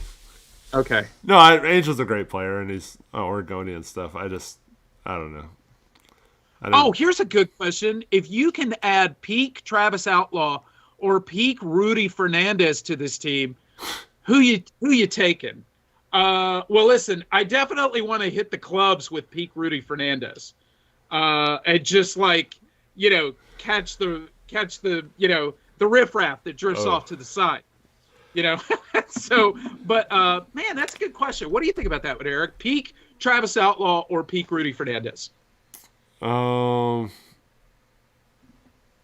taking peak Travis Outlaw just because we need forwards, not guards. Yeah, probably. Yeah. Yeah, John Weed, thank you. That's a great one. Chance Comanche needs to be our least favorite Blazer of all time, even though he played a game for the Blazers. Because he is now going to prison for a long time for murder. So, I missed this. Oh, you didn't hear about this? No, I missed this. When was this? Just last week. Oh, yeah, okay. Last week was super crazy. So, no, I missed this. Chance Comanche, who played a game for the Blazers last year at the end of the season. I think the very last game, maybe. I think he was on the roster for a couple more than just one game. But anyways, he got picked up by the Kings G League team, Stockton Kings or whatever. And was playing on their G League team, and has already admitted to, apparently someone he knew asked him for help, basically killing someone, and so he went to Vegas to help. I guess what happened was they lured some girl to go with them somewhere, and he was in the back seat with like an HDMI cord and strangled her from the back seat of the car. This is a guy who was playing, and then I think he played a game in the G League after that too. Yeah. Yeah. Okay. So him. Yeah. He's my least favorite Blazer ever. Yeah. Let's shift gears. Alex Wolf asked my favorite Spice Girl ever, or asked you as well. So both of us. Do you have a pick for that? I have a Spice Girl story. You do? Yeah. I mean, what was the one that ended up with Beckham, Posh Spice? Yeah, I think that was Posh. I mean, obviously she's probably the best one. I always kind of like Baby Spice though. Okay. But so the redhead, was that like Jerry Hollowell? Yeah, I think yeah. her name. So I was at this place in Los Angeles one time, and this buddy of mine and I we were walking to a movie theater, and there were these two girls who they saw where we were going, and we were in this place where the movie theater is it's kind of weird to get to. And they asked us, they were like, excuse us, guys, do you know where the movie theater is? And we were like, oh, yeah, we're going there right now. It's right up here. And they were like, oh, thanks. And one of the two girls was Jerry Hollowell, which was, if anybody remembers, which one was Jerry Hollowell? I forget which Spice she was. She was like redheaded Spice. I know that wasn't the name, but whatever her name was. I don't know. She still looked real good. She still looked real good when we met her. So anyway, so we're walking and talking, and I immediately like identify who she is, but she doesn't say who she is, and I didn't say anything. And so my buddy was a DJ, okay, and he's always like bragging about how he knows everything about music and all this kind of stuff. And then we walk the girls to the theater, and their movie is like, I don't know, like 30 minutes away or whatever. And my friend Jason says to her, we're kind of wrapping up. They're like, guys, thank you so much for showing us where the theater is. Okay, so she was Ginger Spice. Yeah. So that makes sense. So Jason says, completely embarrassing me and him, says to her, you look so familiar to me. You look so familiar. I'm sorry. I'm really bad with faces, but you look so familiar to me. Were you on a television show or something like that? And I'm sitting here going, you're a freaking DJ, man. Like, what is, and then she says, and she kind of like looks behind him to me. And my buddy used to smoke a lot of pot. Well, he still does. And shout out to the pot smokers. And when she kind of looked at me like, is he for real? I went like he's been smoking a lot of pot. And she says to him, yeah, I was on a TV show. I was on ER.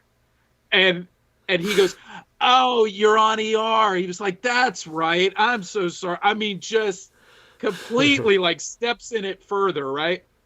So we end the exchange. We walk away. And he was like, as we walk away, he's like, oh, they were really nice. He was like, she's really cute. I was like, yeah, she's really cute. I was like, she was really hot when she was in the Spice Girls, you idiot. And then he was like, oh my God, I'm so embarrassed. I've got to go back and apologize. I was like, what? No, it's over. Like, leave this alone. He goes back. Screwed it out, dude. He's like, I'm so sorry. I didn't recognize that. Of course you were. I'm like, oh my God, this is like the BS kissy butt Los Angeles stuff that I have never liked. That quite frankly, had I done it more, I probably would have had a better career. But so yes, but I would probably agree with you. I mean, I think Posh was the hottest, or like stayed the hottest, right? So. Yeah. Beckham's wife, so I'll pick her as well. Let's see. If you could take anyone from the 2-27 Detroit Pistons team to improve the roster, who would you take as a sort of combining teams with losing records kind of thing? Sorry, I get so close to the screen. I have to do that to read it. I don't know, Eric, from the 2-27 Pistons. Who do you? I mean, it's Cade, right? I mean, or not? I mean. I think Cade would be pretty good. I think he's got the size to play the 3. So yeah, I don't think Cade would be bad. But I really like Jalen Duren long term. Oh yeah. And then sense. Also Ausar Thompson I think would be perfect at the 3 right now. Him and Tamani I think would be a souped up version of Harkless and Aminu at the 3-4. So I'd take any one of those 3. Let's see. Somebody else. People are saying Duren. Somebody's saying Ausar Thompson. All right. Portland 77 says favorite grunge band or rapper from the 90s. Those are 2 completely different things, my guy. Yeah, no kidding, right? It's kind of a question like, are you racist or not? Like, are you gonna pick a grunge band or a rapper?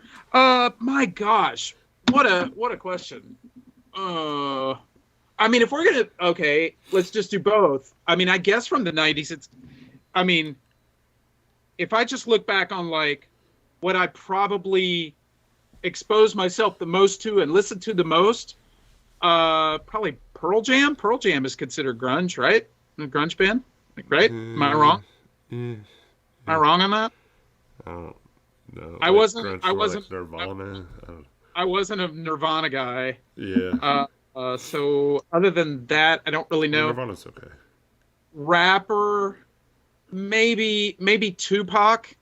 Maybe Tupac, and mainly because my official last name is Shoemate. So Finley, which everybody knows me by, Rich Finley. Rich Finley's my acting name. Shoemate is my real legal last name, Shumate. But everybody would mispronounce it when I moved to Los Angeles, like casting directors and stuff. So I just decided to go, screw it, just Rich Finley. It's my first and middle name, whatever. But when I was growing up, when Tupac was really hot, all my friends called me Shoepac. And that was a lot of fun. Nice. So I would probably say Tupac for rappers in the 90s. Nice. Yeah, I mean, my first album I remember getting, I don't know if my mom's still listening, but talked her into letting me get The Chronic back in, like 92 or something. Okay. Yeah, so I love Dre and Snoop and that whole genre. And then, yeah. Dude, California Love is one of the greatest tracks ever. And then, yeah, Tupac and Biggie and all that stuff. And then, so my mom, she's still here. She said, yeah, she just commented in the chat. So I was so dumb. Like, you know, I was like 13 or something, but like, she's like, well, let me listen to one of the songs after you get it or whatever. Oh, no. And I was like, oh, like, Nothing But a G Thing, that's not bad. Like, I'll let her listen to that, you know? And then, like, started listening to it and just, like, yeah. And it's talking about, like, you know, condoms and contraceptives and, you know, like, all the stuff from the beginning of that track. And I'm just, like, thinking, like, why did I pick this song as I'm listening to it? My mom's like, this is terrible, you know? And I was, she didn't make me give it back though. I kept listening to it. So the songs that we listened to that maybe had like double and triple entendre meanings that we didn't really realize what we were singing in the car, that kind of thing. Right. Those things to look back on are always kind of funny. But today, like on the radio was playing that song "You Can Ring My Bell." You know that song, "You Can Ring My Bell." Yeah. And my girlfriend says to me, just out of the blue, she's like, what is that song about? And I was like, are you joking? She was like, yeah, what is the bell in that song? And I was like, well, like a lot of people don't think of it that way though, you know. She was really, well, I mean, you know, and I was like, it's about sex. And she was like, is it really? I was like, most songs are about sex, really, when you think about it. Yeah. But anyway, yeah, it was pretty funny. And then I'm asking her questions like, okay, when you used to go out to the clubs, did you, like, when OPP came on, were you like up with your girlfriends and yeah, you down with OPP and sing that? And she was like, yeah. I was like, did you know what it stood for? She was like, well, I think, and then I had to explain to her what it stood for. So yeah, it was a pretty interesting conversation today, Eric. Yeah. Makes you feel old looking back on those old songs. Any other questions? And as Javon says, it makes him feel so young. Yeah. Javon, how old are you? How old is Javon? Do you know? I don't know. Or, I mean, just... I always find it so interesting when I find out how old people on here are. What's funny is Taylor and Tori have now taken back to arguing about DeAndre Ayton some more. Good. He's 18. Yeah. Oh my God, you're 18 years old. All right. Trevon, I don't know if you were ever on the stream that I co-hosted with Tori. You'll have to go back and look for it. I'll just say very quickly, as you go through your very, very long life, do not be the Quiznos guy, okay? And I'll just leave it at that. People in the chat, if you know, you know. If you remember that story, you remember that story. Do not be the Quiznos guy, and you'll be fine. 18 years old. My goodness, I got socks on older than that. I don't want to add to this argument between Tori and Taylor, but you're gonna. So this is how sick I was on Thursday, Rich. I tried to watch the game. I could not physically keep my eyes open to watch it. So I texted Tori, dude, I'm not feeling good. I don't think I can do a show later. I can't even watch the game. And he's like, oh, don't worry about it. It's all good. I got you and stuff, which is great. Thank you. And so I end up, after I sent that message, just passing out. Mm-hmm. I wake up. I look at my TV, Rich. There's 7.8 seconds left. We're down 1 point. And they're reviewing the Thibault steal / foul or whatever. Okay. And so I'm like, wow, it's like a 1 point game or whatever. And the parts I saw in the first half, we were down double digits to the Wizards, or down every game double digits. So I was so sick that I didn't even make it. I didn't even find out what happened till the next day because oh my gosh! 7.8 seconds left, and I couldn't even watch the screen. I was trying so hard to stay awake, and I couldn't. But anyways, so I went back and actually just finished watching the game this morning. We watched the first half, and then watched the fourth quarter this morning. Okay. And as I was watching, because I watched, so the next morning at work, I watched Tori's post-game show, solo show. Mm-hmm. And so I was watching it with everything he was talking about on my mind, and that kind of stuff. So I was thinking about, what he was saying about DeAndre Ayton's offensive rebounding and stuff like that. So I was watching for him making some good plays and stuff, and he did have some good offensive rebounds, but there were at least 4, I think 5 offensive rebounds by DeAndre Ayton where he got a pass right around the hoop and missed an easy lay-in and just happened to get his own rebound on that play because he missed it right off the front of the rim or something that came right back to him.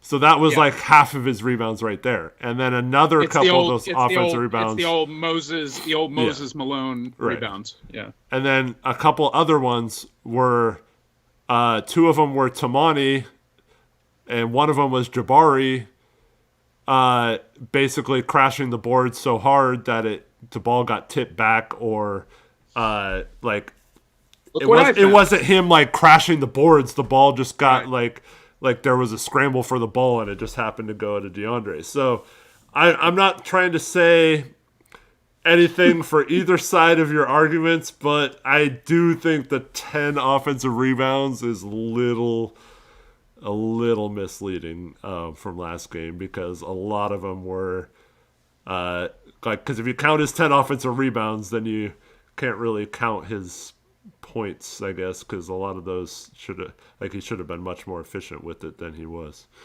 It's kind of,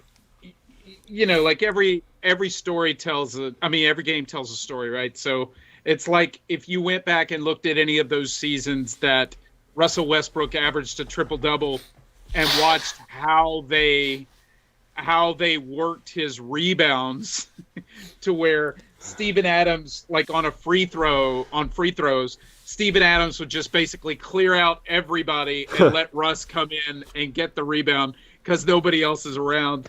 So, are those people say really... that Stockton assist if you go back and look, how many of them were... Oh my gosh, yeah, where, a guy, Stockton passes the ball, a guy runs 3 steps, takes a dribble, a pump fake, and then takes the shot, and they say, Jeff Hornacek from Stockton. Well, Who was that last year? There was someone. Chat, help me out here. Just help me out here, and there was a player last year. Someone did a huge thread on it about his stats home and away or something. And the you know the answer, and do you know the answer, or you don't really know the answer? I can't remember who it was. Do you remember? Oh, okay. No, I don't. There was a player that his stats were like drastically different. Oh yeah, was it Jaren Jackson? Like his blocks, they were counting blocks for him at home differently than they were on the road or something. So deflections were getting counted as blocks. Or like if a person missed a shot or something, like they would say it's because he got a piece of it or something, you know. Or he changed a shot and they just went ahead and said he emotionally blocked it. Yeah. I gave him credit for that. Oh, that's funny. That's awesome. That's really funny. Yeah, I missed that one. I didn't hear about that at all. That's so funny. Well, I mean, Eric, we could. I feel like we could probably do this for a really long time. Yeah. And it's just so much fun with the people in chat. Mm-hmm. But you know, I mean, it's your show. What do you want to do? You want to kind of wrap things up a little bit? Let's wrap things up. Appreciate everyone for watching. Thank you so much. It's been fun. Thank you, Rich, for joining us. One more time. Let everyone know where they can find your content at. Sure. So just real quick, I want to say again, thanks to Eric for having me help out tonight. Thanks to Tori for letting me help out tonight. Anytime I can ever help the guys out, I'm always, as long as I'm around, I'm willing to help. If you'd like to, you know, I cover all this stupid going down a rabbit hole, you know, talking about the hottest actresses that I had crushes on when I was growing up, things like that. Like I talk about Blazer basketball, but I talk about a bunch of other stuff because I look at basketball like it's a good metaphor for life in general, and I like to use the metaphors of life to talk about basketball as well. So, you know, join me over at Rip City Retro. It's just as you would imagine it's spelled, Rip City Retro. And just click like, share, subscribe. I'm going to have something out on Christmas Day. I'm not quite sure when it'll come out Christmas Day because my equipment is really brutal. And sometimes my downloading and uploading to YouTube time really takes a long time. And people that have come to the show know that sometimes there are camera issues and things like that. And I'm in the process of trying to upgrade these things. But I've had so much going on this year with my health that it's been a bit of a struggle. But, you know, please come over to the channel. I try to do some creative things with my intros to make you guys laugh. I did a Walking Dead intro, Eric. I don't know if you saw that one. Yeah. Where I basically took the entire Blazers roster and I essentially made that like the intro to The Walking Dead. And people seem to really like that a lot, including your mom. Which I was very flattered when Charlie got on there and said that she liked it. So yeah, I try to interact with you guys as much as I can. I try to just kind of when Eric and I could do long form videos, we do. And then in the meantime, I just try to hold things down and give you guys a little bit of content. Go back and forth with anybody that puts comments in the videos. I like to respond to everybody as much as I can, especially like I said, because the channel is so small right now with over 660 subscribers. You know, if you guys ever want to help out the channel, you always can. You can hit me up on Venmo or the Cash App at RichSeas3. It's just how you would imagine the spelling is. It just goes to kind of continuing to build the channel. But again, like I said, this is such a fun community. The people that have come over to Rip City Retro, pretty much every person there has been on Blazers Uprise at one time or another, and that's how they found me. But you guys have been so nice, and you know, I feel like it's another nice channel for Blazer fans to come to and kind of talk real with each other.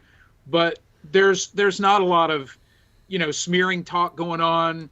I always try to see everybody. I try to understand everybody's argument, even if I don't agree with it. And I try to give respect to everybody that comes in the comments and things like that, because if you're going to take the time to say something to stupid little old me, then I'm going to give you the respect back. So, yeah, just head on over to the channel. And like I said, anytime that I can help the guys out, I'm willing to. And, you know, it's a painful slog being a Blazers fan. And I've been doing it now for 35 years. And I want, you know, when I was growing up, I think I told you this before, Eric, when I was growing up, and you too, one of the biggest deals in sports was the end of the season Sports Illustrated championship packet, where they would put out, like, they do it for the Super Bowl, they do it for the NBA Finals, they do it for Major League Baseball.